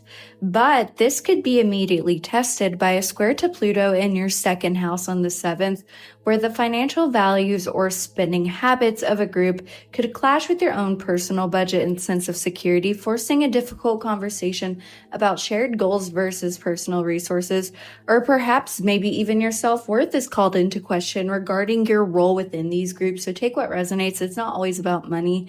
And then the full moon on the 5th will illuminate your 5th house of creativity and joy. And so a passion project may reach a dazzling conclusion, or you could have a powerful realization about what truly brings you pleasure. And this moment is a crucial anchor as it provides the emotional data you need to assess whether your long-term ambitions are actually supporting your joy. And so the great review will then begin for you around the 9th and the 11th, asking you to reflect on your subconscious patterns and your hidden beliefs. And this is because Mercury is going retrograde in the 12th, but it'll also ask you to reflect on your key one-on-one partnerships or how you relate to people, with Jupiter going retrograde in your 7th. And then moving on to mid-November, your time of reflection will continue because around the 12th, the Mercury-Mars conjunction in your 12th house could feel like a forceful internal argument, bringing subconscious issues to the forefront with jarring and uncomfortable clarity. And so if you feel something nagging at you mid-month, pay attention to see if you can find the trigger. And then as Mercury goes retrograde back into Scorpio on the 18th, your review will shift to your friendships, alliances, or your role within society. And so it's the time to reevaluate who is in your corner and whether your long-term goals are aligned with your deepest truths. But luckily, this is helped by the new moon on the 19th, which offers a powerful new beginning for your social life or your goals in society. But this is directly opposed by Uranus in your 5th house. So this is a pivotal dynamic for you. It means that a sudden creative breakthrough or maybe a surprising new hobby or romantic development could be the very thing that changes your perspective on the future and introduces you to a completely new network of people or a social cause who share your newfound passion. And so, for example, maybe you want to spontaneously sign up for an art class and meet an entirely new group of friends in the process, which in turn completely alters your 5-year plan. Or maybe you get in touch with a hobby and connect with others on social media because of it. So take what resonates with that. And then going on to late November, luckily the mood will lighten at the end of the month, but in a reflective kind of way, because as the sun enters Sagittarius on the 21st, your energy turns inward for a period of rest and recuperation before your season begins, allowing you to integrate these social and creative shifts. Clarity will also return to your communication and mindset as your ruler of Saturn will station direct on the 27th, which allows you to speak with renewed authority and to structure your thoughts and plans properly after a period of kind of feeling like things are slow. And then Mercury will also station direct on the 29th, making any misunderstandings within your network or goals within society clear up. And you can move forward with your revised vision for the future with confidence. And this month ends as Venus enters your 12th house in Sagittarius, which could bring desires for a quiet, peaceful, and beautiful moment of solitude, which is a well-deserved retreat after a long month of work. And so in conclusion, November is about aligning your future with your soul, and by being radically honest about your long-term goals or how you connect to friends or society and ensuring they are connected to what genuinely brings you joy, you create space for a community and a vision that is truly resonant with you. And you are learning that your greatest power comes from collaboration, but only when that collaboration is rooted in shared depth and authentic connection. Aquarius Risings, your career ambitions and public life are undergoing a deep and powerful transformation this month. You are being called to step into your ambition with a new level of intensity and purpose. This is a process of building a legacy that is not just successful, but a true and authentic reflection of your soul's calling. And so the central theme of this month revolves around the critical axis of your public life versus your private foundations. The universe is reminding you that the height of your professional skyscraper is entirely dependent on the depth and stability of its emotional and domestic foundation. If you don't know what that means, you will soon. And so this is your time to take the helm and command your professional ship, but only after ensuring that it is securely anchored. Because starting in early November, the month opens with your worldview feeling at odds with your daily reality in some way. And so maybe a grand philosophical idea, or in a literal way, maybe a desire for a big trip around the second, could clash with the need to handle a lot of tasks within your day-to-day life. And so an example is maybe you want to expand your horizons and take on a learning experience, but you find that your work is too tiring to really commit to it. But then your focus will then shift to your career and public reputation as Venus enters your 10th on the 6th. And so you'll feel a drive to bring more passion and strategy to your professional ambitions, and your charm with authority figures, if this is relevant to you, could be heightened. So it's a good time to talk to any bosses if that is something that applies to you. But this is immediately tested by a square to Pluto in your first house of identity on the 7th, which could manifest as your professional ambitions, feeling at odds with your evolving personal identity and a deep need for autonomy. So you might be offered a powerful role that, while prestigious, requires you to be someone that you're no longer willing to be, or maybe you find that the career you are pursuing doesn't give you the true freedom you need. So take what resonates with that. And then the full moon on the 5th will illuminate your 4th house of home, family, roots, your innermost life. So a matter related to your living situation or your emotional foundations will come to a head, demanding your attention and grounding in your private needs, meaning maybe something needs to be adjusted in your home life in order for you to truly use your home to recharge. So I'd look for angst at home at this time. And then the great review will begin around the 9th and 11th, which asks you to rethink your long-term goals and friendships with Mercury going retrograde in your 11th, but also your daily work routines with Jupiter going retrograde in your 6th. Moving on to mid-November, the professional review will continue because around the 12th, a forceful conversation with your network or a friend about a future goal could be necessary, or maybe, just maybe, you yourself need to really reflect on your role within that collective. But as Mercury goes retrograde back into Scorpio on the 18th, your review will zoom in on your career path or public contribution in some way. And so this is a perfect time to revise your resume, rethink your public brand, or reflect on your ultimate professional ambitions with a strategic and investigative mind, and to realize how to go after your dreams while maintaining the power that you desire. But luckily for you, this is helped by the new moon on the 19th, which offers a powerful new beginning in your career. And this is directly opposed by your ruler of Uranus being in your 4th house. And so this is a pivotal and electrifying event for you, especially being in angular houses. It suggests that a sudden and unexpected change in your home or family life, such as an abrupt move, maybe a shift in a family dynamic, or even a sudden and visceral need for more security and stability, could be the very catalyst that forces you to redefine your entire career path and what public success truly means to you. And so this is the universe creating a disruption at your roots to force a necessary change in the direction that you are growing in publicly. And then going on to late November, luckily this is when things will lighten up a bit, because as the sun enters Sagittarius, your focus will shift to your social life or your future goals with renewed optimism, helping you to connect to people who support your new vision in some way. And clarity will also return to your financial life, or something regarding your self-worth might start to suddenly improve as your traditional ruler of Saturn will station direct on the 27th, allowing you to move forward either with a new budget or an income strategy or a sense of self-worth with renewed discipline. Maybe you'll also realize your skills that you can capitalize on.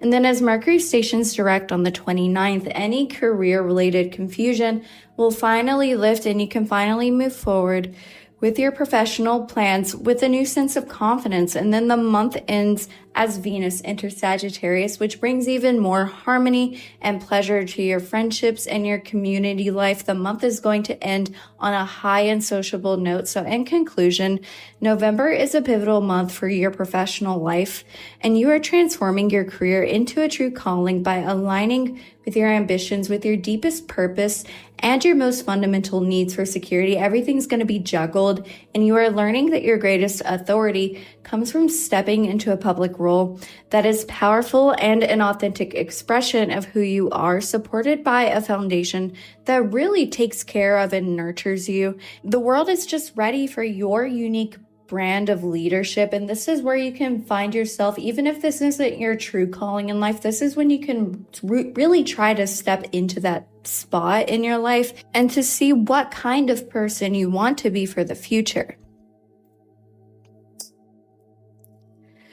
Pisces Risings. This month is a journey that can deeply transform your entire worldview, and you are being called to expand your mind, question your beliefs, and search for a truth that truly resonates with your soul. And the intense focus is on your 9th house of philosophy, higher learning, travel, pushing far beyond your comfort zone. That's essentially what the 9th house is. It's anything that expands you. And so this is a process of philosophical rebirth, learning that your faith in the journey is your most powerful compass, and it's a time to update your internal map of the world so it can guide you to more authentic and expansive destinations. Starting early November, the month begins with your intimate connections in the deepest parts of your psychological framework, feeling at odds in some way with your personal needs for joy. And so maybe a deep power dynamic, whether it involves intimacy, financial matters such as debt, or your deepest psychological frameworks around the 2nd, will clash with a more lighthearted need for personal creative expression or simple fun. And so a good example is maybe you want to enjoy your art or your hobby, but a heavy feeling of vulnerability could bring this tension in some way. Like maybe you don't really want to go to the depths, or maybe you're a little bit drained of financial resources. Take what resonates with that. And so your focus will quickly shift to your beliefs as Venus enters your 9th house on the 6th. And so you could find beauty in deep philosophical questions, foreign cultures, higher learning, or even if it's just as simple as interesting and deep philosophical truths. This will become a focus, but this quest for truth is immediately tested by a square to Pluto in your 12th house on the 7th, which could manifest as your exciting new vision for the future or your new belief system, somehow bringing up old and subconscious fears about your own competence or your right to expand. And so pay attention to any limiting beliefs at this time and try to figure out the why behind that. And the desire to believe in something new can be a powerful catalyst for confronting your deepest anxieties. But then a full moon on the 5th will illuminate your 3rd house of communication. So maybe an important conversation could reach a conclusion, or maybe you have a powerful realization that changes your mind about an immediate matter, grounding your big ideas in your present reality and really refining your thought process. Your thought process might completely shift at this time. Could also be related to the beliefs that you're studying. And then the great review for you will begin around the 9th and 11th as Mercury and your ruler of Jupiter, or at least your traditional ruler, goes retrograde, which asks you to reflect on your career path or public ambitions, being with Mercury in your 10th house, and then your creative expression as well with Jupiter retrograding in your 5th house, which could somehow tie together. And then going on to mid-November, your period of reflection continues because around the 12th, the Mercury-Mars conjunction in your 10th house could spur a forceful conversation or just a confrontation in your own mind, at least, about your career or public role, perhaps passionately restating a professional goal that you feel has been overlooked, or really getting real about what it is that you do want. And then as Mercury retrogrades back into Scorpio on the 18th, your review will zoom in on your belief system. So it's a perfect time to re-examine a long-held philosophy or revise a course of study with investigative depth. You might find yourself rereading old textbooks and seeing them in a completely new light, or even just like old books or old articles or looking at old photos. So take what resonates. And this is luckily helped by the new moon on the 19th, which offers a powerful new beginning for your worldview. But this is directly opposed by Uranus in your third house. And so this is a central and electrifying moment for you. It means that a sudden and unexpected piece of information, or maybe like a new realization in your mind, or a flash of brilliant insight from a book or a podcast could be the very thing that shatters an old belief and sets you on a new and more authentic philosophical path. And so the mundane and local will become a trigger for something deep and expansive. And so pay attention to your communications and thoughts at this time.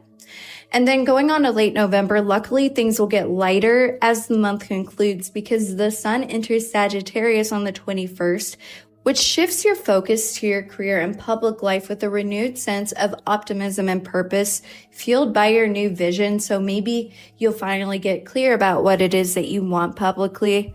And clarity also returns to your sense of self because Saturn is stationing direct in your first house on the 27th. And so this is a monumental shift for you.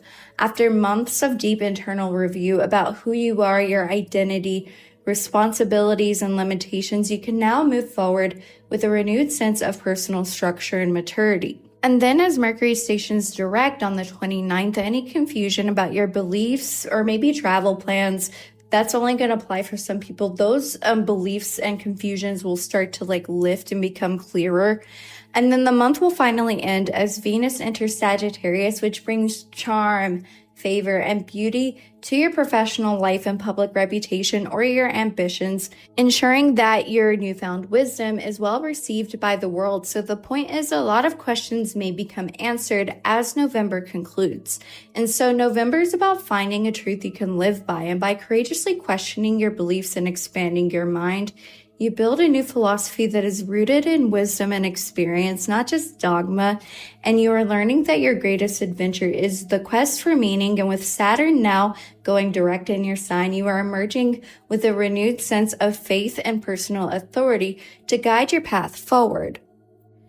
Aries suns, this month your identity and life force are fueled by a search for truth and a desire for adventure. And with Mars, your ruling planet, entering Sagittarius on the 4th, you may experience a powerful sensation of restless energy, a fire in your belly urging you to expand your horizons. Your ego may feel deeply connected to your personal beliefs, and you might feel a strong drive to defend or act upon your philosophy. This isn't just a fleeting mood, it's a sensation that your very identity is intertwined with what you believe to be true.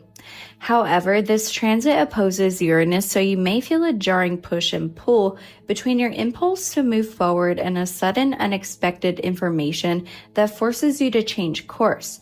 For instance, you might feel an invigorating rush of certainty about a new life path, like starting a business, only to have a surprising conversation reveal a critical flaw in your plan, forcing a review.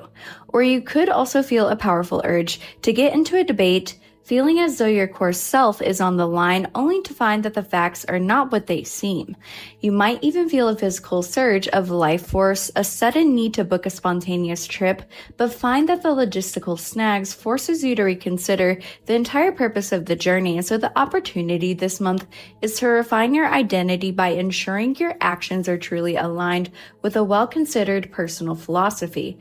And by embracing the review process prompted by Mercury's retrograde, you can build a stronger, more authentic ego, one that is not just reactive but deeply intentional. But a word of warning is that your ego may be prone to arrogance or dogmatism. The forceful energy of Mars combined with the review of Mercury can create a sensation of being right even when you're on shaky ground, so be mindful of pushing your beliefs onto others or acting on an impulse that hasn't been fully thought out. For my Taurus suns, your identity is at a pivotal crossroads between tangible security and a deep, unavoidable transformation this month. The full moon in your sign on the 5th could bring a powerful sensation of self-awareness and validation. You may feel seen and grounded in who you are. Your life force could feel strong and steady. However, as Uranus retrogrades back into your sign and Scorpio season intensifies, you could experience a persistent feeling that the ground is shifting beneath your feet. Your ego, which thrives on stability, is being asked to evolve, and you may feel a tension between your conscious desire to keep things the same and a powerful subconscious pull towards fundamental change. For example, you might feel a deep sense of pride in your stable home life only to have an unexpected event like a major repair shake your feelings of security and prompt a reevaluation on what home truly means. Or maybe in a relationship, you could feel your identity is being challenged by intense emotional truths bubbling to the surface, forcing you to see yourself in a new, perhaps uncomfortable light. You could also feel a quiet yet unshakable internal urge to shed a long-held aspect of your identity, like a job or a role you've played that no longer feels authentic. And so the opportunity this month is to build a more resilient sense of self, and by allowing parts of your identity to transform, you can discover a deeper, more authentic stability that comes from within rather than from external circumstances that are always subject to change. But a word of warning is to be mindful of stubborn resistance, because your ego's defense mechanism may be to dig your heels and refuse to budge. But clinging too tightly to an old version of yourself could make necessary changes feel a little bit more like crisis rather than evolution. For my Gemini suns, this month your identity and sense of self may feel defined by your relationships or how you relate to others in some way.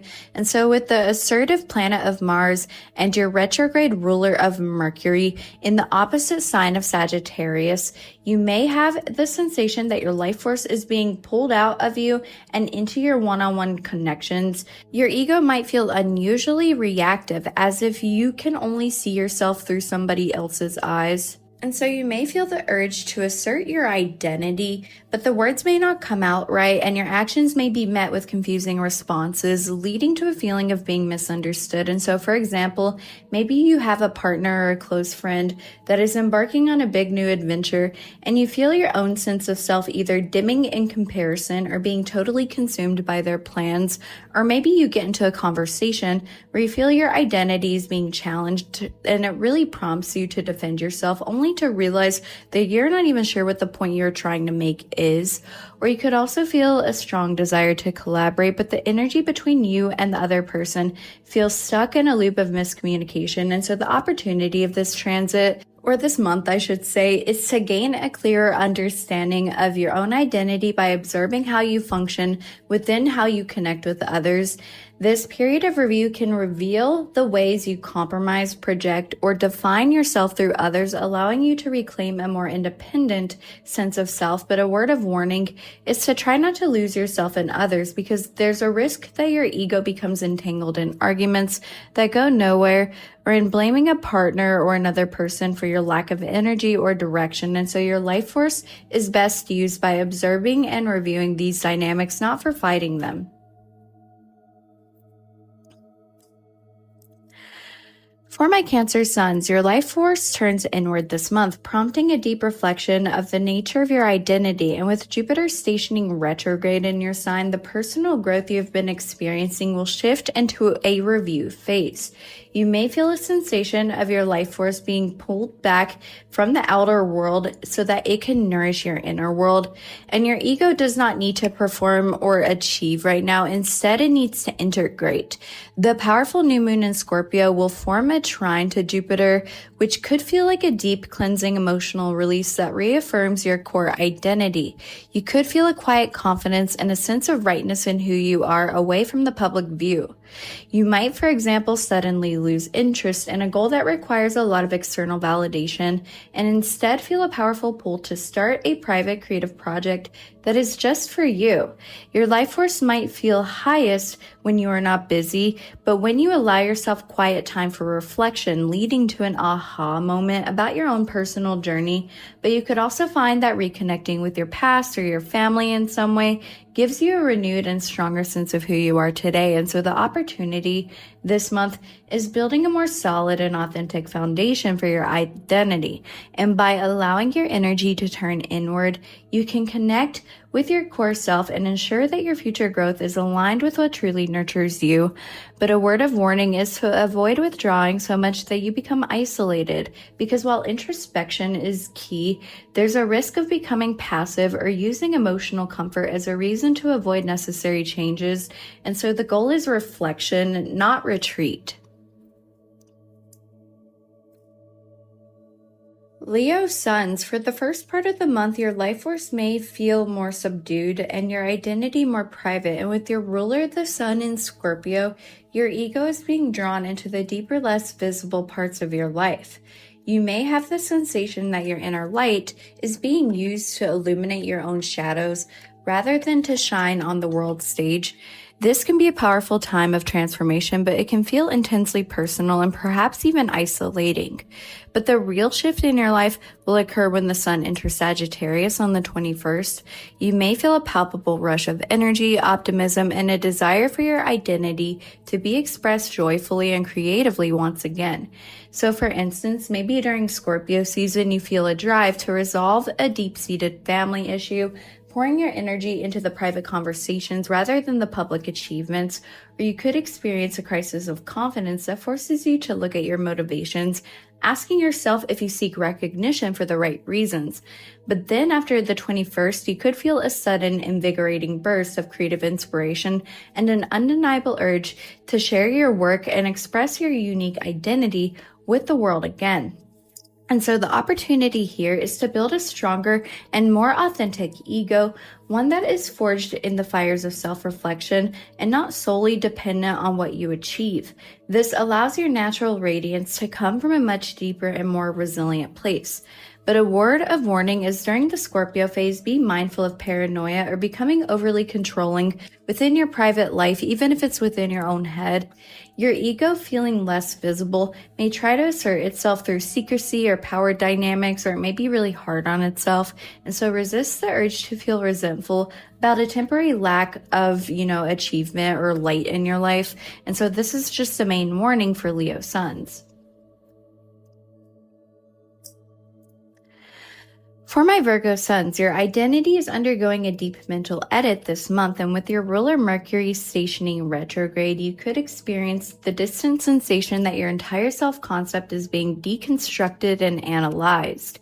Your life force may feel lower than usual, as if all your energy is being rerouted to your brain for this intense internal processing. It can feel like you are looking at a blueprint of your own ego and seeing all the places that it needs revision, and this may manifest as a nagging feeling that the way you present yourself to the world is no longer accurate. And so, for example, maybe you're cleaning out old files and come across past work or journals that you've written, leading to a visceral sensation of how much you've changed and prompting a conscious effort to update your personal narrative. But you could also find yourself struggling to articulate your own identity in conversation, feeling a frustrating gap between who you know you are and the words you can find to express it. You could also feel a strong urge to physically organize your space, maybe your desk or your closet, as an external manifestation of the internal reorganization of your identity. And so the opportunity is to perform a much needed update on your personal operating system. And by meticulously reviewing your self-concept, you can emerge with a cleaner, more precise, and more authentic way of expressing who you are. But a word of warning is to avoid getting trapped in self-criticism. The risk is that you analyze your identity into a state of paralysis, focusing so much on the flaws that you forget the bigger picture. And so remember that the goal is refinement, not a complete erasure of your ego. For my Libra suns, your identity and values are becoming intertwined in a new and intense way this month. And as your ruling planet of Venus moves through Scorpio, your sense of self shifts away from a primary focus on harmony and towards a deeper engagement with authentic truth. You could feel a sensation that surface level pleasantries are actively draining your life force, while intense, honest interactions are energizing. Your ego is being asked to find its strength not in being liked, but in being real. And this will feel empowering, but also deeply vulnerable, as it can bring you contact with power dynamics and uncomfortable truths. And so, for example, maybe you suddenly feel exhausted by a social circle that feels superficial and find your energy is renewed when you have deep one-on-one conversations with trusted friends. Or maybe you feel a powerful surge of self-worth after making a difficult decision regarding your finances, your possessions, or your self-worth that truly aligns with your deepest values, not just, what you think you should be doing. And you might also have a powerful realization that your identity has been overly shaped by a key relationship, feeling a drive to reclaim a more independent and empowered sense of self. And so the opportunity this month is to build a more resilient and empowered identity, one that is grounded in your deepest values. This shift allows you to engage with the world from a place of authentic personal power, not just a desire for balance. But a word of warning is to be mindful of your ego becoming entangled in jealousy or possessiveness. Because when values become this intense, there's a risk of trying to control people or outcomes to feel secure, so avoid using your charm to manipulate situations to restore a false sense of peace. For my Scorpio suns, this is Scorpio season. Woohoo! This is your season of rebirth, and your identity is the main character. With powerful concentration of planets in your sign, you may feel a sensation of being intensely, almost overwhelmingly yourself. Your life force is high, but it is likely focused inward on a process of deep personal alchemy. It can feel like you are consciously shedding an old skin, and this process requires all of your energy. Your ego is both potent and raw. As you are in the midst of redefining who you are, this is your annual opportunity to conduct a full system reset on your identity. You could, for instance, feel a sudden undeniable urge to change a core feature of your identity, like your style, your name, how you introduce yourself, whatever it may be, even your confidence, because the old version simply feels false. Or you could experience an overwhelming need for solitude, not because you are sad, but because you need space to process the person you are becoming. Old insecurities or past versions of yourself could bubble up to the surface, and you could have a sensation that you are meeting them for a final review before letting them go for good. And so the opportunity is immense. You get to consciously and powerfully reinvent yourself from the inside out. This is a chance to align your external identity with the deep truths you have uncovered about yourself over the past year. But a word of warning is to avoid becoming so self-absorbed that you are blind to the needs of others. And with so much energy focused on your own identity, you risk becoming suspicious or controlling as a way to sort of protect your vulnerable process of rebirth. And so remember that true power does not need to dominate. You can just be yourself this month and let the transformation come to you. If you are a Sagittarius sun, your life force gets a massive and immediate boost this month, but it may feel confusingly directionless. Because the moment Mars enters your sign on the 4th, you may feel a powerful surge of physical and mental energy, a sensation of being ready to conquer the world.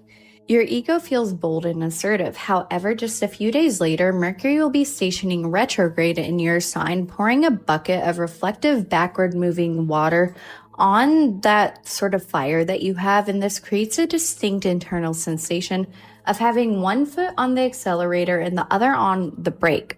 You could feel all dressed up, almost with nowhere to go, as if your mind is telling you to review while your body is telling you to act. And so, for example, you could feel a bolt of inspiration for a new venture and announce it with great confidence, only to immediately feel a wave of doubt and urge to retract your statement and revise the plan. You could feel physically restless, needing to work out or move, but mentally you feel foggy and unable to decide on a direction. But you could also find yourself speaking with great passion about a personal truth, only to spend the rest of the day wondering if you really believe in what you just said. And so the opportunity here is to use this friction to your advantage, because this is a crucial period to review and refine your identity, your personal brand, and your big plans before your birthday season gives you the cosmic green light to move forward. But a word of warning is to be mindful of how your ego comes across, Because a combination of assertive Mars and clumsy Mercury retrograde can lead to you sounding dogmatic or arrogant even when you feel uncertain inside.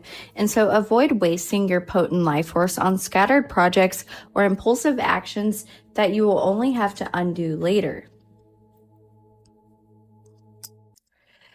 Capricorn suns, this month you may experience a subtle but deeply stabilizing shift in your identity, and as your ruling planet of Saturn stations direct, it can feel like an internal structural support has just clicked into place. And after a long period of review, and maybe even limitation for some of you, you could feel a quiet sensation of your life force being able to flow more easily and purposefully. The vague restrictions or chronic doubts that may have weighed on your ego can begin to dissolve, leading to a renewed sense of authority and self-possession. You could find that a long-term project that you deeply identify with, which has stalled or been a little bit confusing, suddenly becomes clear and starts to move forward. You could feel a change in how others perceive you, as if your internal state of authority is now being recognized externally without you having to force it. Or you could also experience the resolution of a persistent fear that was draining your life force, and the sensation of that energy returning to you that can be deeply invigorating for your soul.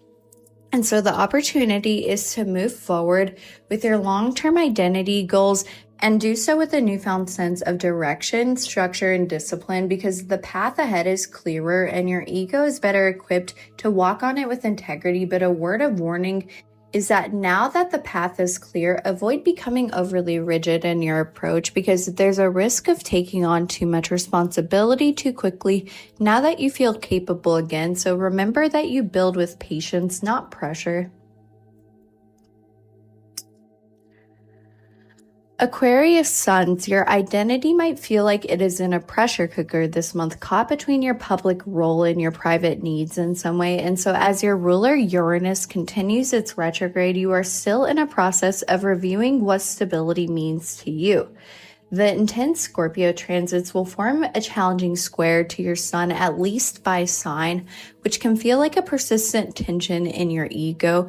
You could feel a conflict between the identity project outward almost and then the person that you are becoming internally. And this can create a sensation of inauthenticity or a rebellious urge to break free from expectations. Your life force can feel a little bit erratic in some way. Maybe it's high in one moment and then low the next, depending on this internal conflict. And so, for instance, maybe you could be at work and then you feel a sudden overwhelming urge to walk away from it all because it's deeply misaligned with your true self. You may have had a tense interaction with an authority figure in your life, or maybe somebody that you look up to that acts as a catalyst, forcing you to clarify your own non-negotiable principles. Or you could also feel a general sensation of internal restlessness or rebellion with no specific target or goal, which can manifest as contrarian behavior or a drive to shake things up simply for the sake of change. And so the opportunity this month is to instigate a revolution in your public identity or how you put yourself out there so it becomes truer and a more authentic reflection of your unique and evolving core self. The pressure you feel is designed to help you break out of any box that you have put yourself in, but a word of warning is to distinguish between authentic rebellion and being disruptive for its own sake, because your ego could be tempted to challenge authority just to feel a sense of freedom, but this can backfire if it is not rooted in a genuine principle. So don't neglect your foundational needs for stability in a quest for idealized, unrestricted identity. Pisces sun, this month your identity begins to feel more solid and defined, and after a long period of feeling like your sense of self was dissolving or being restructured, Saturn is stationing direct in your sign, which can bring a welcome sensation of like cohesion in yourself. It can feel like your diffused energy is finally sort of moving together into a more tangible form. Maybe your life force, which can often be scattered, may now feel more contained, focused, and purposeful. The harmonious new moon in Scorpio could bring a moment of deep intuitive knowing, a sensation that your identity, emotions, and spiritual beliefs are finally clicking into place. You might, for example, finally commit to a personal path or creative title like a healer or an artist or a teacher or whatever role you want to be, and you feel it settle into your being with a sense of rightness and reality.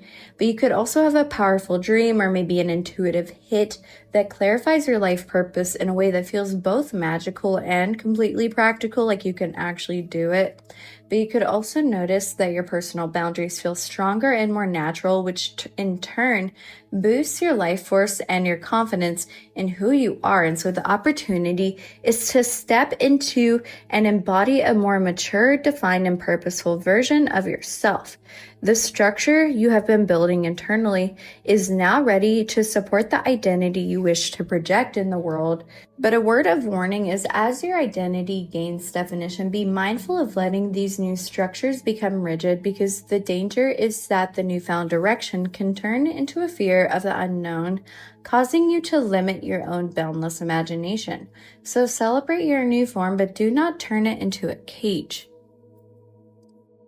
Aries moons, your emotional world, which instinctively seeks immediate expression and quick resolution, may feel like it's navigating a thick fog this month. You could experience a sensation of internal friction, a frustrating clash between your urge to act on a feeling and the deep, complex Scorpio energy that demands you to sit with it. Your sense of safety comes from forward motion, and the reflective, stagnant quality of the month could trigger a simmering impatience.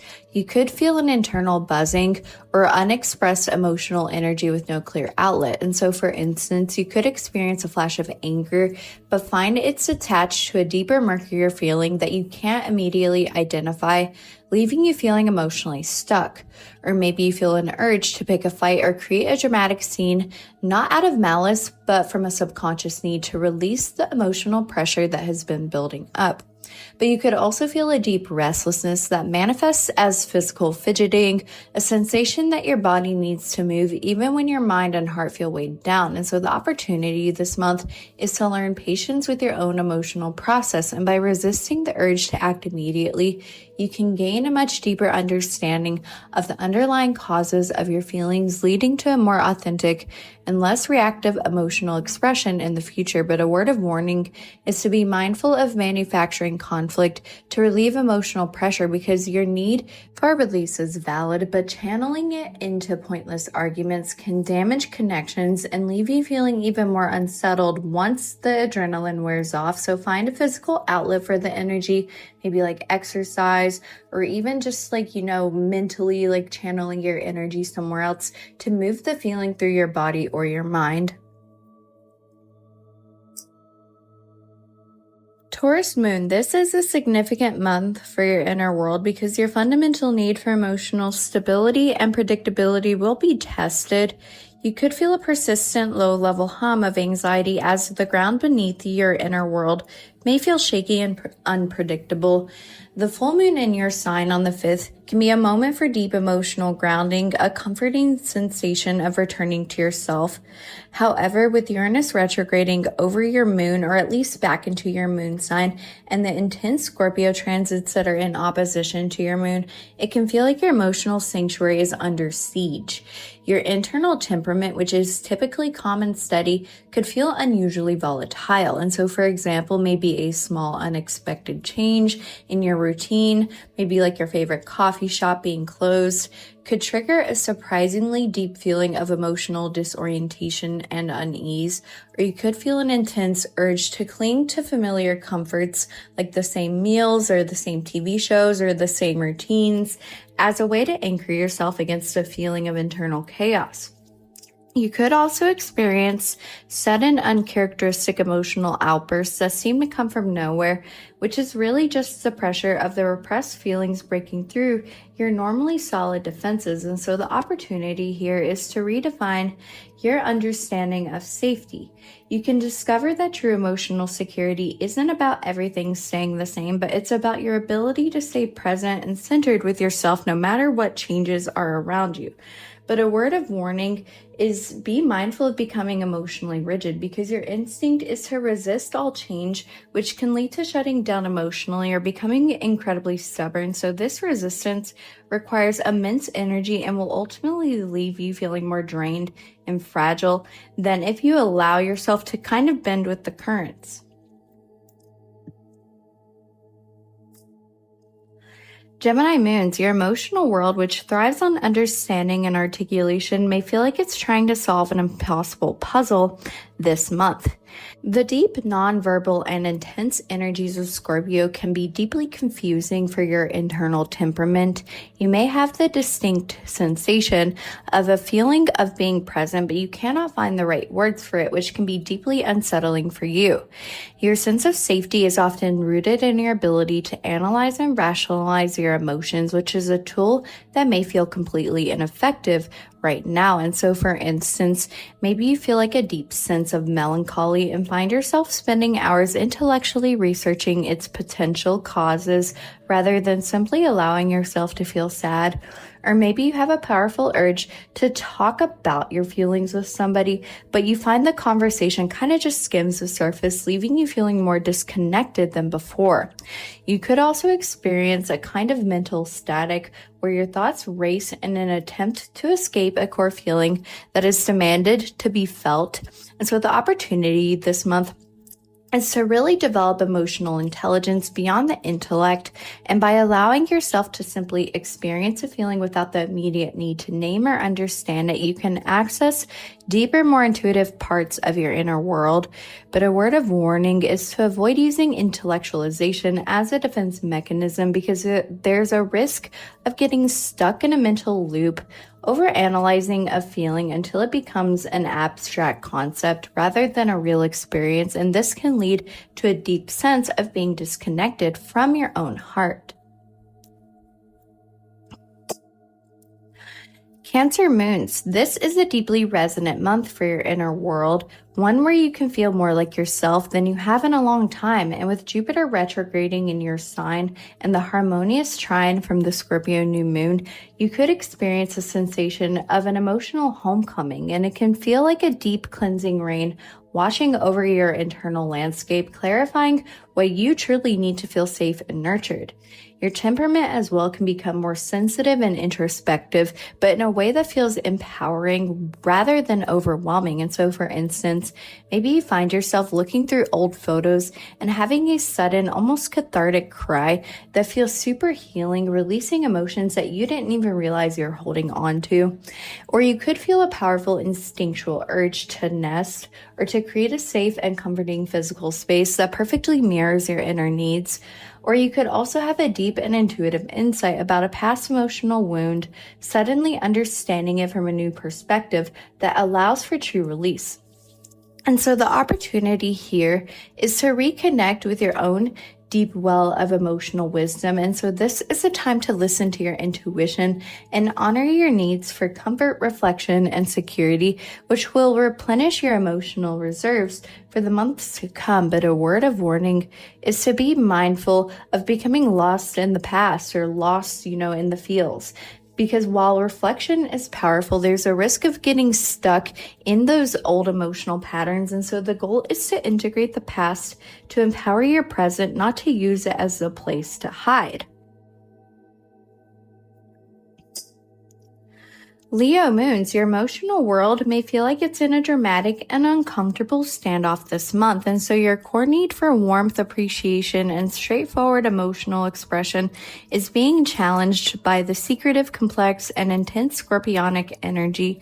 You could have the distinct sensation of your inner light being dimmed or your feelings being deliberately ignored, which can be deeply unsettling for your temperament. Your sense of safety is connected to feeling seen and validated, and you might feel a frustrating lack of emotional recognition from the world around you. And so, for instance, you might share a vulnerable feeling with someone hoping for a warm response and be met with a probing question or intense silence that feels cold and rejecting. Or you may feel a dramatic urge to up the ante emotionally, creating a scene or exaggerating a feeling just to get a reaction and prove that your emotions matter. I'm guilty of this. I'm a Leo moon. I've done this before. And so you could also feel a dull and persistent ache of loneliness, or a sense that even if you are surrounded by people, that no one truly understands the inner workings of your heart. And so the opportunity this month is to learn to generate your own inner warmth and validation. This is a chance to build a sense of emotional self-sufficiency where your security is not dependent on the external applause, but on the unwavering loyalty to your heart. But a word of warning is to avoid falling into emotional manipulation or drama just to feel seen. This can push others away and reinforce the very feeling of being misunderstood that you are trying to combat. It is a temporary fix that can create long-term emotional damage, and so this is what you need to look out for this month. Virgo moons, your analytical, emotional nature may feel both intrigued and overwhelmed this month. The deep psychological terrain of Scorpio resonates with your desire to understand the mechanics of your feelings. However, the sheer depth and occasional irrationality of these emotions can defy easy categorization, which could frustrate your internal temperament, where your sense of safety is rooted in order and understanding, and the messy, complex feelings that may surface can feel like a threat to your inner equilibrium. You could also feel a persistent urge to fix a feeling rather than just experience it. And so, for example, maybe you have a wave of anxiety and you immediately have the urge to deep clean your home. Your external actions act as a direct attempt to impose order on your internal chaos. Or maybe you find yourself journaling obsessively, trying to dissect a particular feeling down to its smallest components until it is no longer a feeling, but instead it's a data set. You could also offer unsolicited practical advice to someone who is expressing a deep emotion, as your discomfort with raw feeling makes you kind of want to solve it. And so this is something to look out for. But the opportunity here is to embrace the wisdom of imperfection. You can learn that not every feeling needs to be analyzed or fixed or even understood, and sometimes the most healing act is to simply allow a feeling to exist in all of its messy complexity. But a word of warning is to avoid obsessive analysis as a form of emotional avoidance, because if you spend your time and energy trying to figure out a feeling, you are not actually feeling it, and this can lead to a state of being perpetually stuck in your head, and this is not what you want if you really want to sort of like progress with whatever the feelings are trying to tell you. Libra moon, your inner world, which instinctively seeks harmony and equilibrium, could feel deeply out of balance this month. The intense all-or-nothing energy of Scorpio is the antithesis of your emotional temperament. You could have a distinct sensation of walking on an emotional tightrope where any misstep could lead to confrontation that you desperately want to avoid, and your need for peace can feel like a war, with the month's demand for raw and honest truth creating a deep sense of internal discomfort. And so, for instance, you might be in a room where there's a palpable unspoken tension and you feel an almost physical need to crack a joke or to change the subject just to dissipate it, even if it means ignoring a serious issue. Or maybe you feel your own anger or resentment bubbling up, but have a powerful urge to suppress it, fearing that its expression would create conflict that feels more dangerous than the feeling itself. Or maybe you could also find yourself emotionally exhausted from trying to mediate the intense feelings of those around you. And so the opportunity is to discover a deeper and more authentic kind of harmony, one that is not based on the absence of conflict, but on the presence of truth. And you can learn that true peace comes from navigating difficult emotions honestly, not trying to avoid them. But a word of warning is to be mindful of sacrificing your own emotional needs for a false sense of peace, because your tendency to placate can lead to a betrayal of your own feelings, which breeds resentment and ultimately creates the very imbalance that you are trying to prevent. Scorpio moon, your inner world is the main stage this month, and you may feel a powerful sensation of being deeply and authentically yourself. The intense, transformative, and psychic energies in the air are your native language.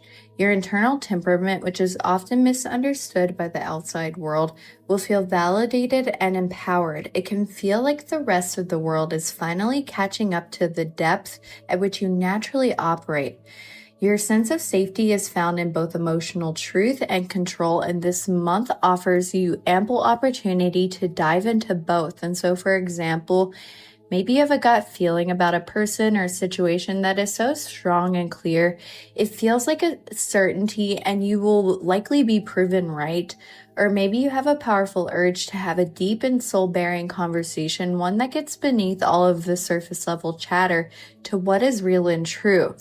Or maybe you also find a deep need for solitude to process the intense emotional and psychic information that you are receiving, feeling a sense of power and renewal in that quiet space. And so the opportunity is to embrace your emotional power and use your deep intuition for deep healing and transformation. This is a time to trust your gut feeling and to clear out any emotional baggage that is no longer serving you.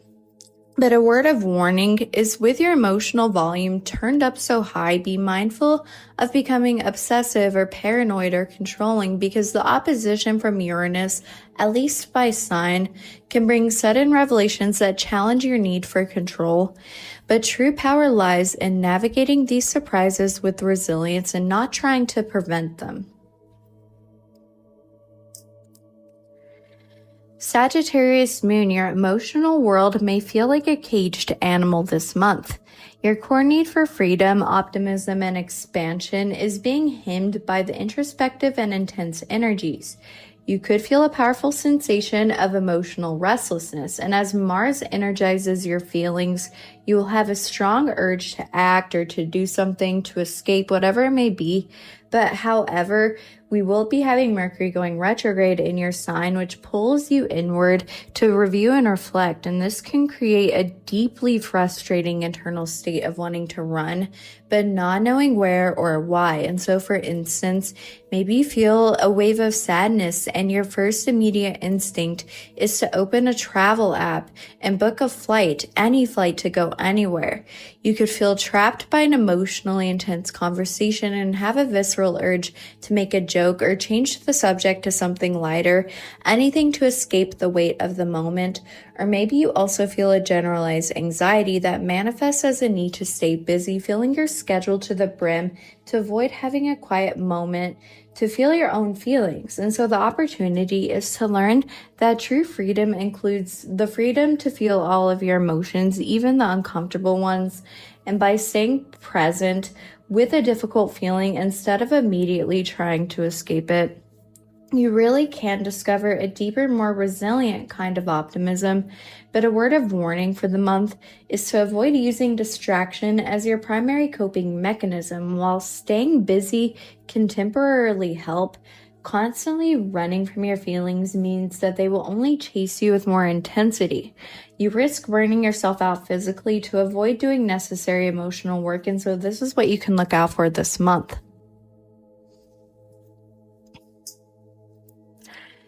Capricorn moon, your stoic inner world can feel surprisingly vulnerable this month.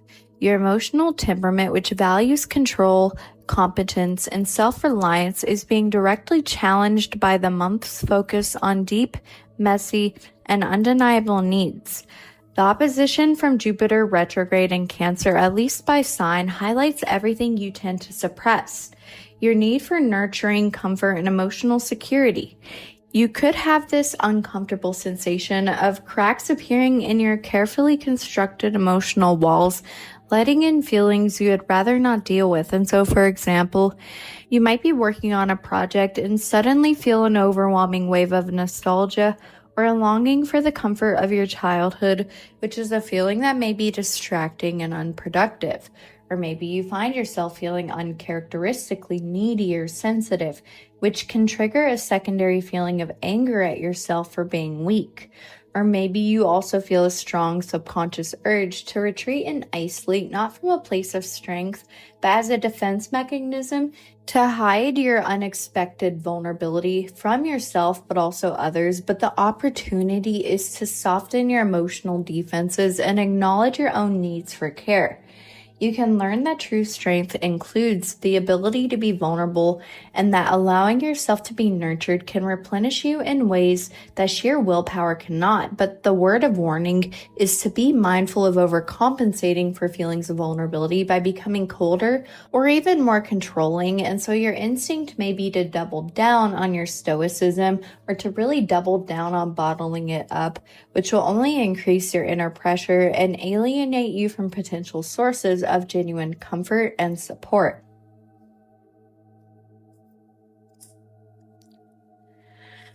Aquarius moon, your detached inner world may feel like it is being invaded by foreign irrational forces this month. Your internal temperament, which is objective, maybe a little bit analytical, even if you feel deeply, you like to look at it from a third person point of view. And this can be deeply uncomfortable with the raw, subjective, and intense nature of the Scorpio energy this month. The challenging square from the Scorpio planets, at least by sign, can feel like a relentless emotional pressure that you cannot out-logic your way out of. You may have the distinct sensation of being hijacked by your own feelings, which can be both frightening and frustrating. And so, for instance, you might witness an intense emotional interaction, and instead of your usual curiosity, you may feel a surprisingly strong and personal emotional reaction that you cannot quite explain. And so you may feel a surge of jealousy or possessiveness or emotions, at the very least, that your rational mind cannot really explain, but that feel undeniably real within your body.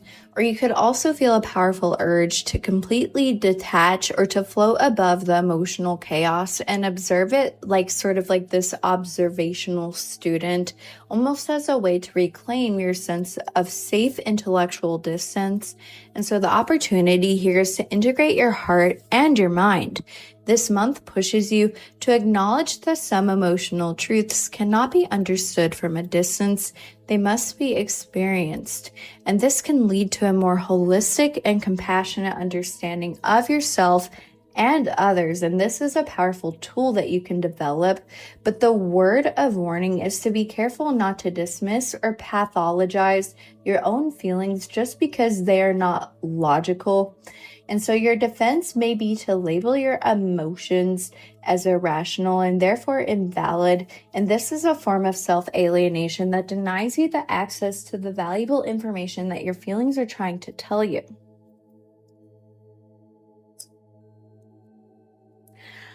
Pisces moons, your boundless inner world may find a beautiful sense of form and direction this month, because the deep and intuitive Scorpio energy is a language you will understand well, and the harmonious trine from the new moon can feel like deep emotional validation. The most significant shift comes as Saturn will station direct in your sign, woohoo! And you may experience a sensation of your misty emotional landscape finally gaining clear and gentle boundaries. It can feel like your emotions are flowing through a well-defined riverbed rather than a directionless flood, which can be incredibly stabilizing. And so, for example, maybe you have a complex emotional experience and feel a clear, calm, and powerful urge to express it through a creative outlet, with the work that you do flowing out with surprising ease and structure. Or maybe you find it easier to distinguish your own feelings from the feelings of others, creating a sense of emotional integrity and reducing feelings of being overwhelmed. You could also have a deep intuitive insight that feels both divinely inspired and completely grounded in reality, giving you a clear sense of your emotional purpose. And so the opportunity is to anchor your boundless empathy and intuition within a structure that can support it. And this allows you to use your incredible emotional gifts with greater purpose and direction without losing yourself in the process. But a word of warning is, as these new emotional boundaries form, do not mistake them for walls, because the goal is to give your emotional energy direction, not to cage it. And there's a risk of becoming fearful of your own sensitivity now that you have a taste of stability. But true strength will lie in being bounded and open, and so this is something you can remember this month. Mercury in Aries, your mind operates with speed and instinct, preferring immediate conclusions. And from November 9th to 17th, the expansive Sagittarius energy may fuel your thoughts or desires to a grand and loud level, but the retrograde asks you to review if your impulsive thoughts hold up to a broader philosophy.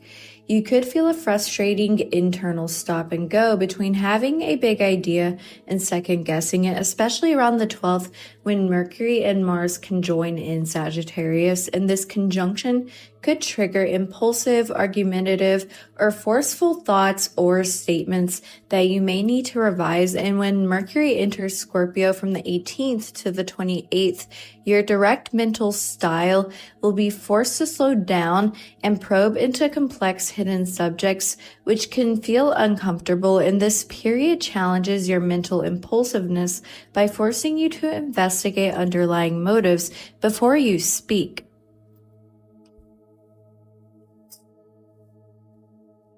Mercury in Taurus, your mind is methodical, building thoughts carefully and deliberately, and from the 9th to the 17th, your optimistic and fast-paced Sagittarius energy may feel a bit scattered to your grounded way of thinking, and the retrograde encourages you to review your beliefs for practicality, not just possibility.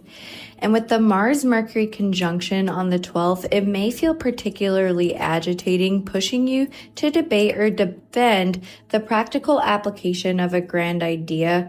And then when Mercury enters Scorpio from the 18th to the 28th, at least in retrograde, your thinking is pulled into deep investigative modes that is actually quite compatible with your focused nature. And aided by the new moon in Scorpio on the 19th, this period allows you to methodically uncover hidden truths and plant the seed for a new, deeply researched understanding.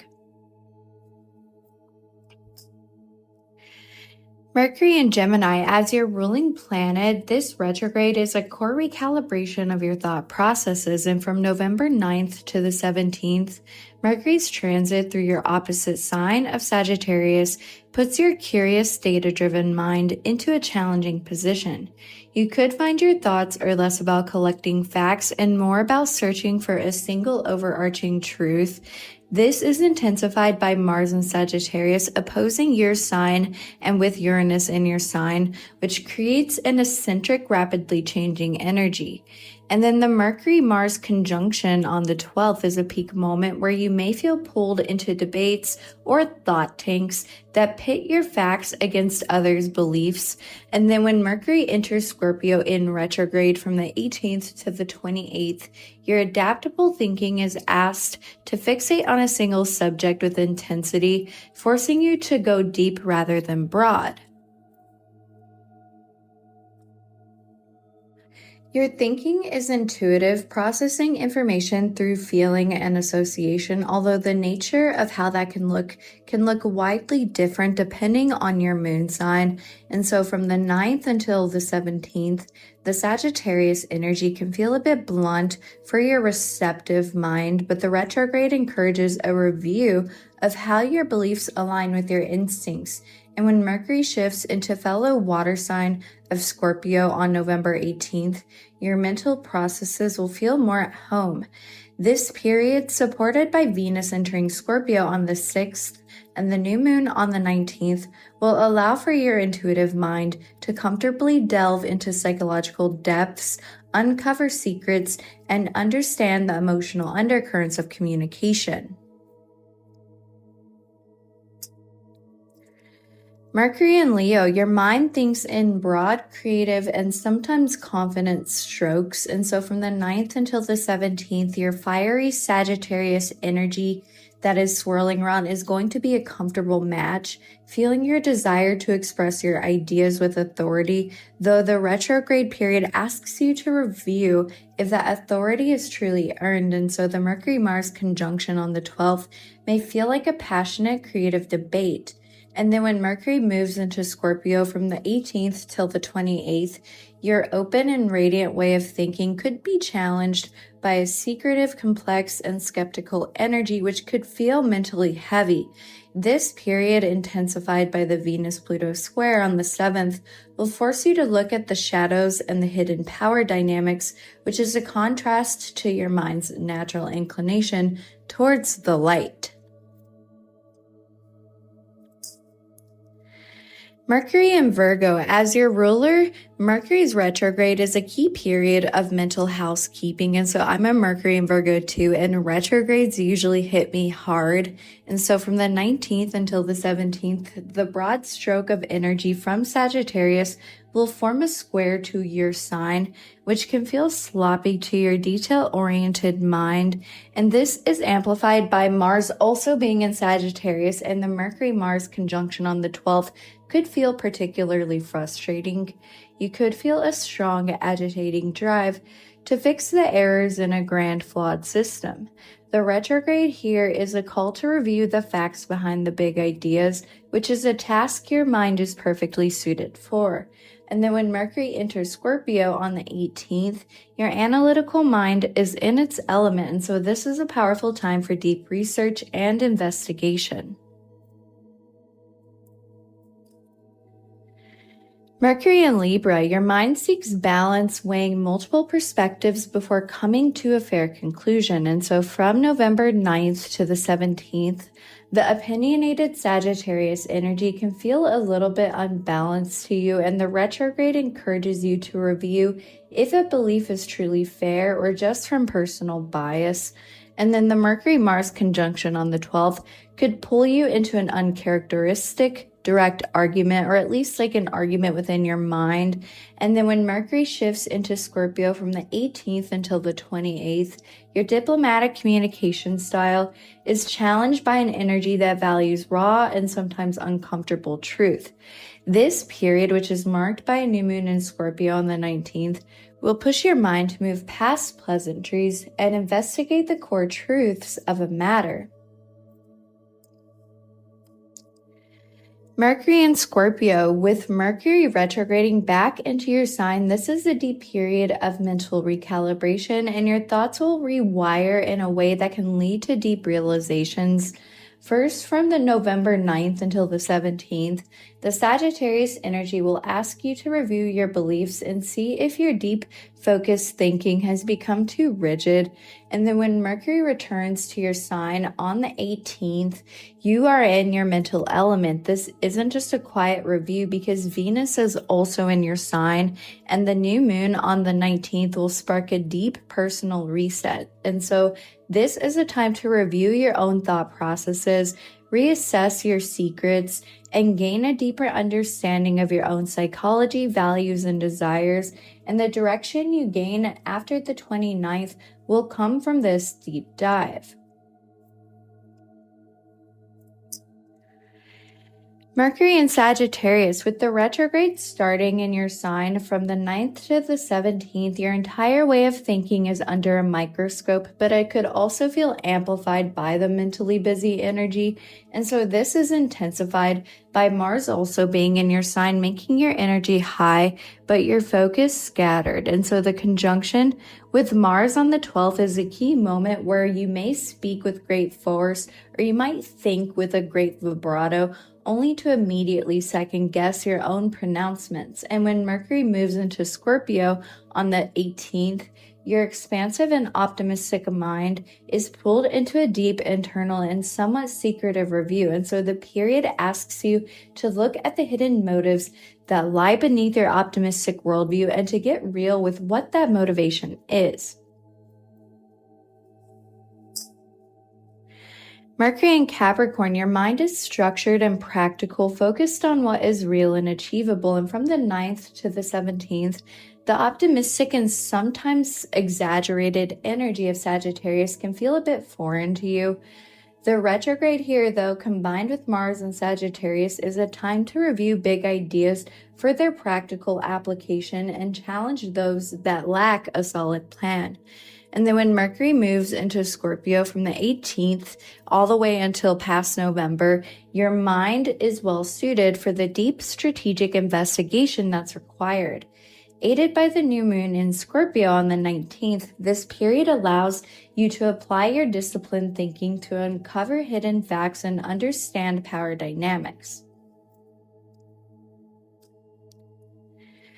Mercury in Aquarius, your mind is very forward-thinking and objective, often thinking in unconventional ways. And from the 9th to the 17th, the Sagittarius energy will resonate with your love of big ideas, but the retrograde will ask you to review whether your ideals are grounded in a workable philosophy. And then when Mercury retrogrades into Scorpio on the 18th, your detached and logical style is challenged by intense subjective and psychological energy, especially with the Venus-Pluto square on the 7th, which involves your modern ruler, which really sets the stage. And this period forces your mind to grapple with the emotional complexities and hidden motives that logic cannot alone explain. Mercury in Pisces, your mind is intuitive and nonlinear, absorbing information in a fluid way. And from the 9th until the 17th, the direct opinionated energy of Sagittarius will form a square to your sign, which can feel harsh, especially with Mars also being in Sagittarius, which adds a little bit of an aggressive edge. And the retrograde asks you to review what you truly believe, separate from what you've absorbed from others as well. And as Mercury moves into fellow water sign of Scorpio from the 18th all the way till past November, your thoughts might find a more natural flow. And so this period, which is deepened by the new moon in Scorpio on the 19th, will allow your mind to swim in deep intuitive waters, uncovering truths through feeling and insight. Aries Venus, your desires are direct, passionate, and impulsive in some way, and so the initial people-pleasing energy of Venus and Libra could feel unnatural, and the square on November 2nd could create a frustrating conflict between your assertive wants and other sensitive feelings. And then when Venus enters Scorpio on the 6th, the intensity may feel more familiar, but the mode of expression is not. And so your direct passion is challenged by Scorpio's strategic, hidden, and controlled approach. You could feel a powerful urge to merge, yet struggle with losing control, especially around the Pluto square on the 7th. The shift into fellow sign Sagittarius on the 30th, though, will feel like a joyful homecoming, allowing your passions to be expressed with the freedom and spontaneity you crave. Venus and Taurus, your values are grounded, sensual, and seek comfort and stability. And as Venus moves from its home sign of Libra, the energy is initially comfortable, though the square on the 2nd may challenge your need for ease. A major shift happens when Venus enters your opposite sign of Scorpio on the 6th, and this is amplified by the full moon in your sign on the 5th, bringing your own values to a peak.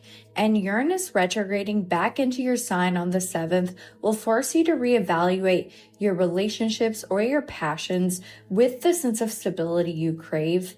And the Scorpio transit will create a powerful push and pull, confronting your simple, tangible desires with the need for complex psychological depth that can feel both attractive and unsettling. And so it's a month of balance for you. Venus and Gemini, your approach to connection is curious, playful, and values variety. The intellectual Libra energy at the start of the month is a comfortable fit, though the emotional weight of the Jupiter square on the 2nd could feel a little bit heavy. And then when Venus enters Scorpio on the 6th, your light and adaptable nature is confronted with a fixed, deep, and singular focus. And this can feel restrictive as a desire for obsession or focusing on one thing replaces your usual need for mental stimulation.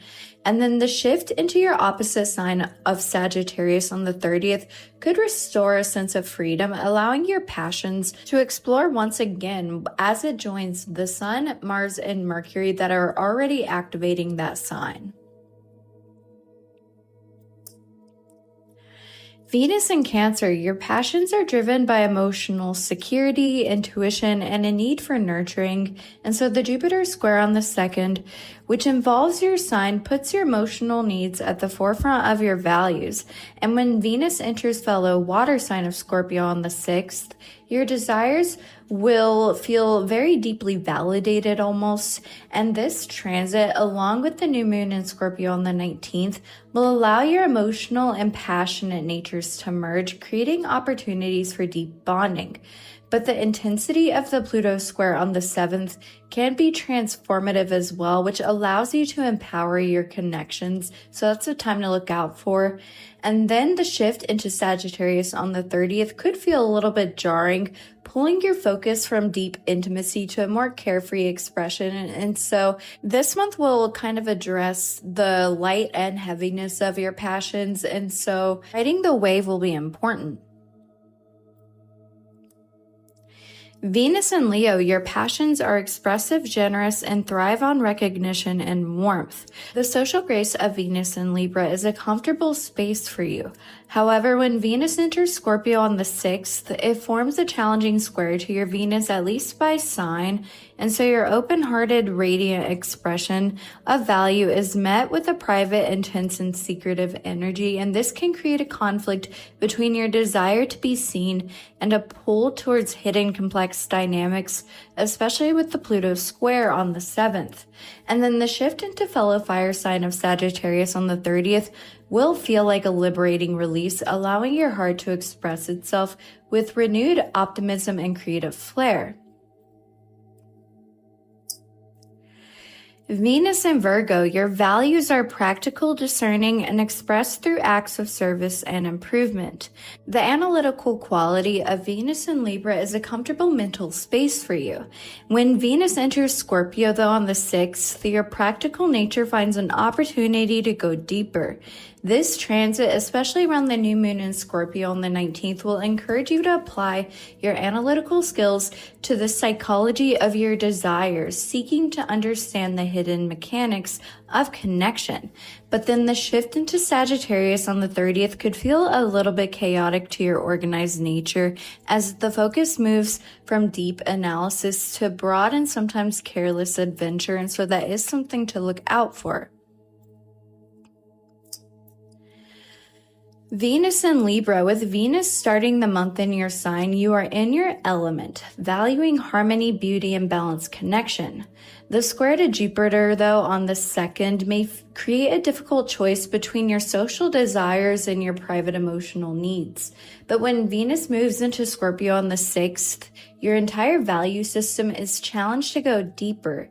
Your desire for harmony is replaced by a need for raw and sometimes uncomfortable truth.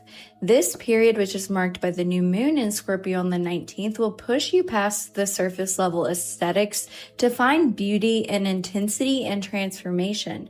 And then the shift to Sagittarius on the 30th will feel lighter, allowing your social nature to re-emerge with a more adventurous tone. Venus and Scorpio, with Venus entering your sign on the 6th, this is a powerful period of alignment for your heart. Your desire, which is naturally geared towards depth, intensity, and authentic soul level bonding or passions, is amplified. This is a time where your passions feel especially potent. The square to Pluto on the 7th, though, is a deeply personal transit which asks you to confront your own relationship with power and control in your connections. And then the new moon in your sign on the 19th is a powerful personal reset for your values and desires, allowing you to set intentions for the deep connections you crave. The eventful shift into Sagittarius on the 30th, though, can feel like emerging from a deep cave into a bright sunlight, and so that is something to look forward to this month. Venus and Sagittarius, your values are centered on freedom, optimism, and exploration. The structured social rules of Venus and Libra may feel confining at the start of the month, but when Venus enters Scorpio on the 6th, your freedom-loving nature may feel seriously challenged. This feeling may be intensified by the fact that your own sign is already hosting aggressive Mars and a confusing Mercury retrograde, making you feel restless and impatient with Scorpio's slow and deep dive. But the arrival of Venus into your own sign on the 30th is the ultimate liberation, allowing your heart to feel free, adventurous, and optimistic once again, leading to probably a great December for you. Venus in Capricorn, your approach to connection is practical, structured, and values long-term security. The social strategies of Venus and Libra are something your mind can appreciate, but when Venus enters Scorpio on the 6th, your practical nature will find a powerful ally, and so this transit, which is highlighted by the new moon in Scorpio on the 19th, will blend your desire for tangible security with Scorpio's strategic depth, allowing you to form powerful alliances. But then the Pluto square on the 7th further encourages you to transform your values around power and control. The shift into Sagittarius on the 30th may feel a bit too whimsical after a period of such deep strategy, but it really is the time to embrace the more lighthearted side of your passions. Venus in Aquarius, your values are intellectual, unconventional, and you are drawn to detached, friendly connections. And when Venus enters Scorpio on the 6th, it forms a challenging square to your natal Venus, at least by sign, creating a sense of internal tension. This is especially potent given the Venus-Pluto square on the 7th, which directly involves Pluto in your sign, and so your cool, objective approach is confronted by a hot, subjective, and intensely emotional energy. This can feel overwhelming, forcing you to grapple with the messy, illogical nature of what desire actually feels like. But then the shift into Sagittarius on the 30th will feel much more comfortable, restoring a sense of freedom. Venus in Pisces, your nature is romantic, empathetic, and you value soulful, transcendent connections. The initial energy of Venus in Libra may feel a bit superficial, but when Venus enters fellow water sign of Scorpio on the 6th, your romantic and spiritual desires find a powerful focused channel. This is a deeply harmonious transit amplified by the new moon in Scorpio on the 19th, which allows your boundless empathy to merge with passionate intensity, creating opportunities for incredibly deep connections. And then the Pluto square on the 7th, though, will offer a chance for a powerful spiritual and emotional transformation, although it might come with some tension at first. And so this month is kind of this push and pull between like experiencing beauty and value versus having to dive deep. Aries Mars, as your ruling planet, Mars's movements have a direct impact on your core drive. When Mars enters fellow fire sign of Sagittarius on the 4th, you will likely feel a powerful and familiar surge of energy. Your pioneering spirit feels at home with this adventurous transit. However, the opposition to Uranus on the 4th means your direct actions may be sideswept by unexpected details or sudden changes. This frustration may peak around the 12th when your ruler of Mars joins with the retrograde Mercury, so you may feel an overwhelming urge to say something forceful only to have to revise your statement immediately, and so this is something to look out for this month. Taurus Mars, your steady, methodical drive, which values patience and security, may feel deeply unsettled this month. And when Mars enters impulsive Sagittarius on the 4th, it introduces a restless energy that clashes with your natural rhythm. This is intensified by the opposition to erratic Uranus, where any forward momentum is met with sudden changes. Furthermore, the ground beneath your feet is shifting as the full moon on the 5th and the Uranus re-entry into your sign on the 7th both happen in your sign, which forces a review of your own stability while Mars urges you to take a gamble. And so this is energy to look for this month. Gemini Mars, your drive is adaptable, quick-witted, and channeled through communication. And when Mars enters your opposite sign of Sagittarius on the 4th, you may find yourself in more debates. This opposition from Mars to Uranus in your own sign is a major event for you, though. It can feel like your own brilliant but scattered ideas are in a direct showdown with someone else's impulsive actions in some way. And this is supercharged on the 12th when Mars conjoins a retrograde Mercury as your drive to communicate becomes forceful, argumentative, and deeply tied to a period of mental review. And so this is some energy to look out for this month, and it's about keeping your head leveled, if that makes sense. Cancer Mars, your drive is protective, intuitive, and emotionally motivated. The blunt, freedom-loving energy of Mars and Sagittarius can feel abrasive to your sensitive nature. You may feel that the actions of others are careless, putting you on the defense. The unpredictable Uranus opposition on the 4th, though, could add to this, creating a sense of emotional insecurity, and your drive may be further turned inward as Jupiter, your traditional ruler's dispositor, will go retrograde in your sign on the 11th, which asks you to reflect on your own emotional motivations for action. And so this is some energy to look forward to this month. Mars in Leo, your drive is confident, creative, and fueled by a desire for self-expression. And with Mars moving into fellow fire sign of Sagittarius on the 4th, it forms a harmonious trine with your natal Mars, at least by sign, giving your energy a significant boost. You will likely feel optimistic and driven. However, the disruptive Uranus opposition on the 4th still affects you, suggesting your grand creative actions could be derailed by logistical snags. And then the Mercury-Mars conjunction on the 12th may fuel a desire to passionately and forcefully express your revised creative plans. And so this is just some energy to look forward this month. Mars in Virgo, your drive is precise, efficient, and oriented towards practical results. And the energy of Mars in Sagittarius will form a square to your natal Mars, at least by sign, creating a frustrating tension. And so your methodical approach will clash with Sagittarius's big picture impulsiveness. And this is especially true on the 12th, when Mars conjuncts your ruling planet of Mercury, all while it is in retrograde. And so you may feel an intense, agitating drive to act on plans that are full of errors your mind can easily spot, which could lead to arguments about flawed logic, or at least like straining in your brain. And so this is some energy to look for this month. Mars in Libra, your drive is motivated by justice, harmony, and is often asserted through partnership in some way. And so the direct and sometimes tactless energy of Mars in Sagittarius could be jarring, but it also energizes you to be more decisive. The opposition to Uranus in fellow air sign of Gemini on the 4th is mentally stimulating for you, highlighting a tension between taking a stand and staying open to all of the disruptive new information.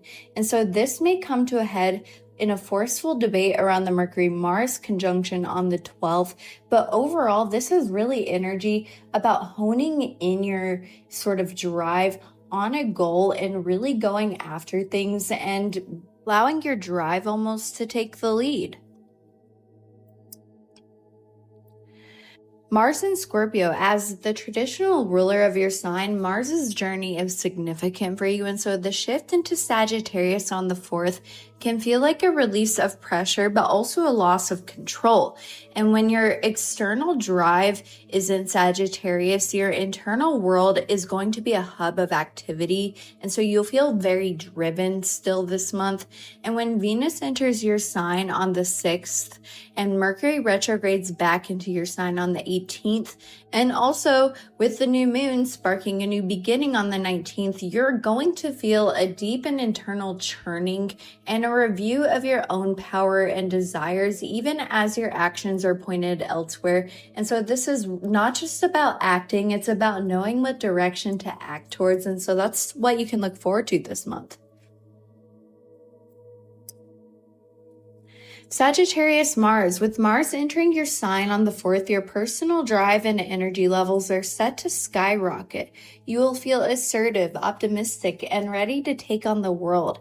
However, the immediate opposition to Uranus will put your impulsive actions in direct conflict with unexpected disruptions, but you can be adaptable. Don't worry about it. And then a key moment is on the 12th when Mars joins a retrograde Mercury in your sign. And so this can be a day of powerful, forceful communication, but also a high potential for arguments based on revised or misunderstood information. So look out for that. And your actions or words are going to be one, but they may be pointed at a moving target. And so just keep conscious of how you direct your energy this month. Mars in Capricorn, your drive is disciplined, patient, and aimed at long-term tangible achievement. The impulsive, freedom-seeking energy of Mars in Sagittarius can feel counterproductive to your structured approach, and you may view the prevailing energy as inefficient. But the opposition to Uranus on the 4th could add a little bit to the frustration, as a lack of a clear plan is compounded by constant unpredictable changes. And so your challenge this month is to find a way to make progress when the rules of the game and the finish line keep moving. And I know if anybody can be adaptable, it is actually you, Mars and Capricorn, because despite popular belief, you're a cardinal sign. And so keep it going and just stay positive. Mars in Aquarius, your drive is innovative, intellectual, and often directed towards collective goals, and the energy of Mars in Sagittarius is generally compatible with your forward-thinking nature, and you may feel energized to take action on your ideals. The opposition to Uranus and Gemini on the 4th is particularly dynamic for you, creating a powerful synergy between rebellious action and disruptive ideas. And so your challenge is to channel this volatile electric energy, especially around the forceful Mercury-Mars conjunction of the 12th, to use the chaos to fuel your innovative breakthroughs or to start something new that you've been putting off. And so it's a great opportunity for you this month. Mars in Pisces, your drive is fluid, intuitive, and could be evasive, and so the direct and fiery, opinionated energy of Mars in Sagittarius could form a square to your natal Mars, at least by sign, which can feel overwhelming. And so your instinct to feel your way through a situation is met with a demand for immediate, decisive action. This is complicated by the fact that your traditional ruler of Jupiter will go retrograde on the 11th, and your modern ruler sign of Pisces will be hosting a Saturn stationary on the 27th. And so you could feel a deep push and pull between taking action and then doing some internal reflection, but also the need to build new structures. And so it's all about making sure that all of your needs are met on an energetic level this month. Aries Jupiter, your nature is to find meaning through decisive and initiative action, and the Jupiter in Cancer retrograde starting on the 11th could feel like a significant slowdown, as your forward-moving drive is asked to turn inward and reflect on its emotional roots. This is also complicated by intense activity in Sagittarius, which is a fellow fire sign, and so you may feel a strong impulsive urge to act on a belief while simultaneously being forced to reconsider the why behind that belief. And the tension for you is between your core instinct to act and this new reflective need to feel your way forward, and so finding a balance this month is key. Taurus Jupiter, you expand your world by building tangible and lasting security, and the Jupiter retrograde in Cancer starting on the 11th is a deeply compatible one with your nature, shifting your focus from building material comfort to building emotional comfort. The challenge comes from the chaotic activity, though, in Sagittarius with Mars and a Mercury in retrograde, which could feel scattered and impractical, and so you are being pushed to find a workable and grounded philosophy that can withstand a flurry of impulsive ideas and revised long-term plans. And so balance is key this month. Jupiter in Gemini, your mind finds meaning by gathering information and connecting ideas, and this deeply emotional retrograde in Cancer starting on the 11th is a significant shift because you're being asked to feel your way through your growth rather than thinking your way through it. And this is amplified by the Mars and Mercury retrograde in your opposite sign of Sagittarius. And so this transit could pull your curious mind into a direct debate between what you believe and what you know, all while your internal compass is processing pure emotion. And so it's all about balance this month. Jupiter in Cancer, with Jupiter retrograding in your sign starting on the 11th, this is a core journey into the heart of your being. You could feel a powerful pull to review your life's journey, not to get stuck, but to extract wisdom from your emotional experiences. And then the deep internal process is contrasted by the loud external activity in Sagittarius with Mars and a Mercury in retrograde. And so you may feel a tension between your quiet, intuitive inner work and a restless external urge to do something about the big picture plans that you are suddenly reviewing. And so balance is key for you this month. Jupiter in Leo, you find purpose through creative expression and confident, joyful radiance. And this private, internally focused retrograde in Cancer starting on the 11th can feel like a spotlight has been turned inward. Growth may now come from nurturing your own inner world rather than seeking external validation. However, the fiery activity in Sagittarius is simultaneously sparking your expansive nature, and so you could feel an urge to creatively act on a big idea, while the Mercury retrograde is questioning if that idea is a true expression of your heart that's authentic. And so it's all about balance for you this month. Jupiter in Virgo, you expand through practical service, analysis, and making things better. And the messy emotional nature of the Cancer retrograde Jupiter starting on the 11th can feel unproductive, as if the challenge is to find meaning and emotionally nurturing complexity without really fixing it. And so this is intensified by the square from Sagittarius with Mars and Mercury going retrograde, which introduces chaotic, belief-driven energy. Your analytical mind is being pushed to find a practical system that can somehow contain both impulsive actions and a total review of the big plan. And so it's all about balance for you this month. Libra Jupiter, your growth is tied to finding balance and expanding through relationships or how you connect with others, or a sense of diplomacy or harmony. And this retrograde in Cancer starting on the 11th pushes you to review the emotional foundations of your connections, moving beyond surface level harmony towards a deeper honesty. And this may be challenged by the blunt and impulsive energy from Sagittarius with Mars and Mercury going retrograde. And so your natural sense of fairness and balance may have to grapple with forceful dogmatic opinions while you also review your own core philosophies. And so balance is really key this month. Jupiter in Scorpio, you might find meaning by diving deep into the depths and confronting hidden truths. And this retrograde in fellow water signs starting on the 11th is a deeply harmonious transit which amplifies your natural inclination to find purpose by exploring your own emotional and psychological depths. The main tension, though, comes from the Sagittarius energy with a Mars and then Mercury in retrograde. And so your deep and focused investigation may feel at odds with a more scattered philosophical and impulsive energy that is asking you to review your beliefs on a broad external level. And so it's all about balance for you this month.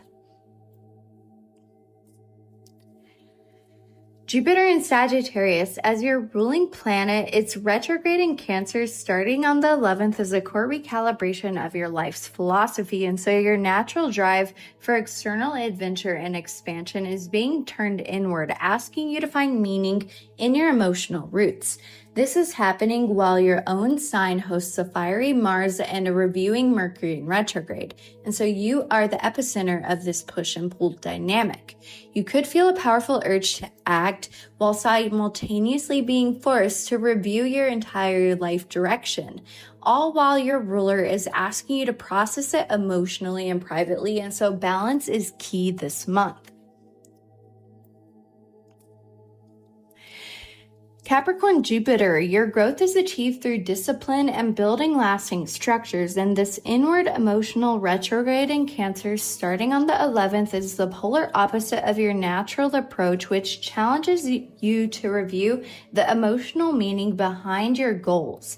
This is complicated by the flurry of activity in Sagittarius with Mars and a Mercury retrograde, which could feel unfocused and impractical to your pragmatic nature. And so the challenge is to find the tangible value in seemingly chaotic, belief-driven actions while your long-term plans are up for review. And so balance is key this month. Aquarius Jupiter, you could find meaning through social ideals and an objective intellectual perspective. The personal subjective energy of this retrograde in Cancer starting on the 11th can feel foreign, challenging you to ground your humanitarian ideals in a genuine understanding of individual emotional needs. And this is occurring as the Sagittarius stellium, including Mars and a Mercury in retrograde, will activate your beliefs. And so your innovative, future-forward mind may have to contend with a more dogmatic and impulsive energy and a review of philosophies that now seem outdated. And so balance is the key for you this month. Pisces Jupiter, as your traditional ruling planet, its retrograde in Cancer starting on the 11th is a deeply resonant transit, enhancing your natural empathy. This internal creative review is a powerfully supported one by Saturn stationing direct in your sign on the 27th, which helps you give structure to your dreams. The new moon on the 19th will also form a grand trine between Jupiter and then Saturn in your sign, but also the moon. And so the main tension is the square from Sagittarius, which is your other ruling sign or Jupiter's other ruling sign, where Mars and Mercury retrograde are creating a restless philosophical review that could feel at odds with your deep and intuitive and internal processing. And so this month is all about balance. Aries Saturn, you build structures through direct and decisive action, and so the slow, reflective Pisces retrograde may have felt deeply frustrating, like your momentum was stuck in ambiguity. But when Saturn stations direct on the 27th, a path for action may finally emerge from the mist. This forward motion is supported by the new moon in Scorpio, suggesting your plans are aligned with a deeper emotional truth. Long-term, Pluto in Aquarius is transforming the very nature of your authority, which pushes you to really turn your leadership into something that can create true change. And so these are themes that are relevant this month. Taurus Saturn, you build structure through patient, methodical, and tangible effort. And so the Pisces transit has been a lesson in finding structure in the intangible, perhaps asking you to build faith or creative dreams. When Saturn stations direct on the 27th, it is the green light to begin the slow, steady work of giving physical form to your imaginative visions. And this is supported by the harmonious new moon in the background, but also with Pluto in Aquarius challenging your very definition of stability. This will push your material focused nature to build a more resilient and future-proof foundation. And so these are themes that you can expect to come up this month. Gemini Saturn, you create structure through information and mental frameworks, and so the Pisces retrograde may have felt like a period of intense mental fog where data was elusive and intuition was overwhelming. As Saturn stations direct on the 27th, though, the fog may start to lift, allowing you to finally organize those intuitive insights into a coherent and communicative plan. The new clarity is supported by the trine to the new moon on the 19th, but also long-term, Pluto in Aquarius is fundamentally transforming the very frameworks of your thinking, demanding a deeper and more powerful way of communicating, and so these are relevant themes for you this month.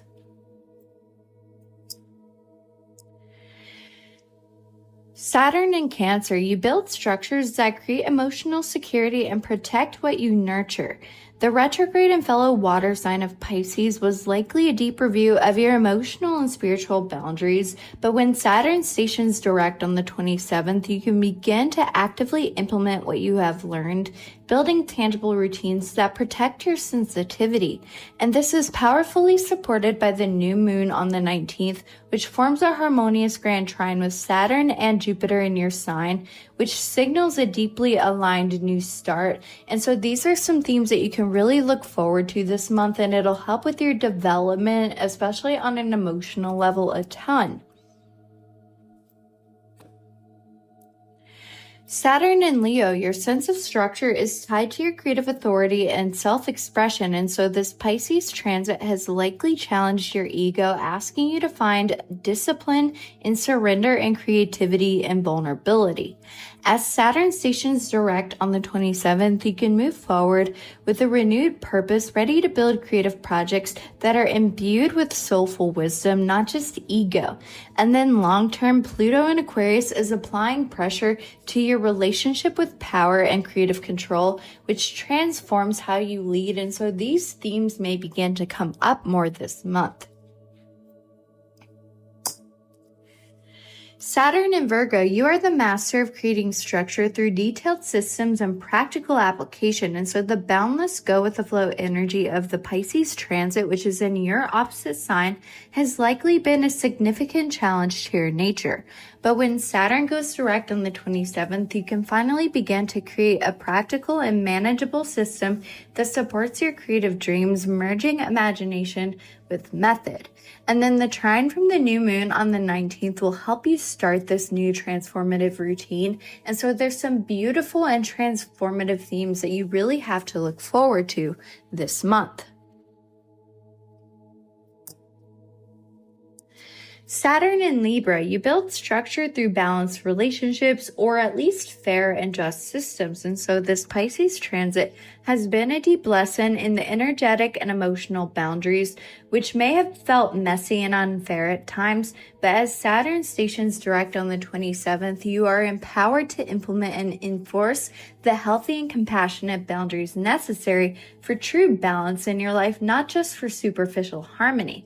And then long term, with Pluto and Aquarius transforming the power dynamics and rules of engagement in your connections, you have a lot of responsibility that you might start to take on as you become a new world leader. And so there's a lot of energy to look forward to this month. Saturn in Scorpio, your discipline is applied to transformation and uncovering hidden truths. The Pisces energy has been a deep lesson to surrender, perhaps asking you to let go of the control to allow a different kind of transformation into your life. And when Saturn stations direct on the 27th, you emerge ready to build new structures that have been tested and purified. This is powerfully supported by the new moon in your sign, which forms a grand trine with Saturn and Jupiter, signaling a new beginning that is deeply aligned with your new and compassionate strength. But also with Pluto in Aquarius, this will transform the way that you tackle depth, and it'll force you to take responsibility in a way that can truly innovate your life. And so these are some themes you will look at this month. Saturn in Sagittarius, you structure your life around a core philosophy of quest and truth. And so the Saturn retrograde in Pisces, which formed a square to your Saturn by sign, was likely a deep period of philosophical wandering where your beliefs were challenged by ambiguity. And as Saturn stations direct on the 27th, you can begin to solidify a new and more compassionate belief system into a tangible, workable life practice. With all of the Sagittarius transits going going on, but also the long-term Pluto and Aquarius transit. This will challenge the very dogmas you've built your life on, which demands a complete intellectual evolution. And this month is the perfect time to really start that and hone in on that. Saturn in Capricorn. With Saturn as your ruling planet, this transit is a core lesson in mastery. And so the vague and dreamy Pisces retrograde has likely been a masterclass in letting go of absolute control and finding structure and intuition. But when Saturn stations direct on the 27th, it is this welcome signal to start building again, now with your ambitions infused with a new and intuitive wisdom. But with transformative Pluto and Aquarius, which is in your ruler's other home, your very definition of authority and success is under a deep long-term reconstruction. And so really looking forward with your vision and how you want to approach life is going to be a big theme for you this month. Saturn in Aquarius. With Saturn as your traditional ruler, its movements define your ability to structure your ideals. And with the retrograde in Pisces, this was a time to review if your futuristic visions were truly grounded in compassion for the individual.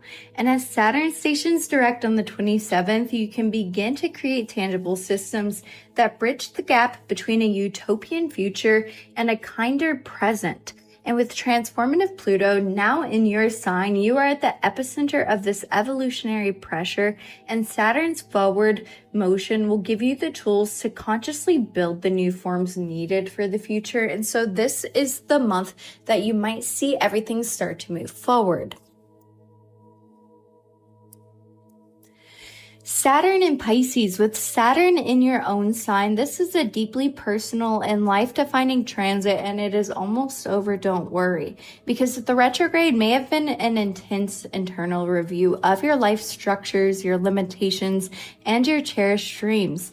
But when Saturn stations direct on the 27th, it is a personal green light to begin the slow and disciplined work of building the authentic life that you've been envisioning. And this station is supercharged by the new moon, which will form a grand trine to Saturn in your sign, but also Jupiter in Cancer. And this signals a powerful, supportive, and emotionally aligned new chapter. And so if you feel things have been stalled for a while, this is the month where it will begin to go.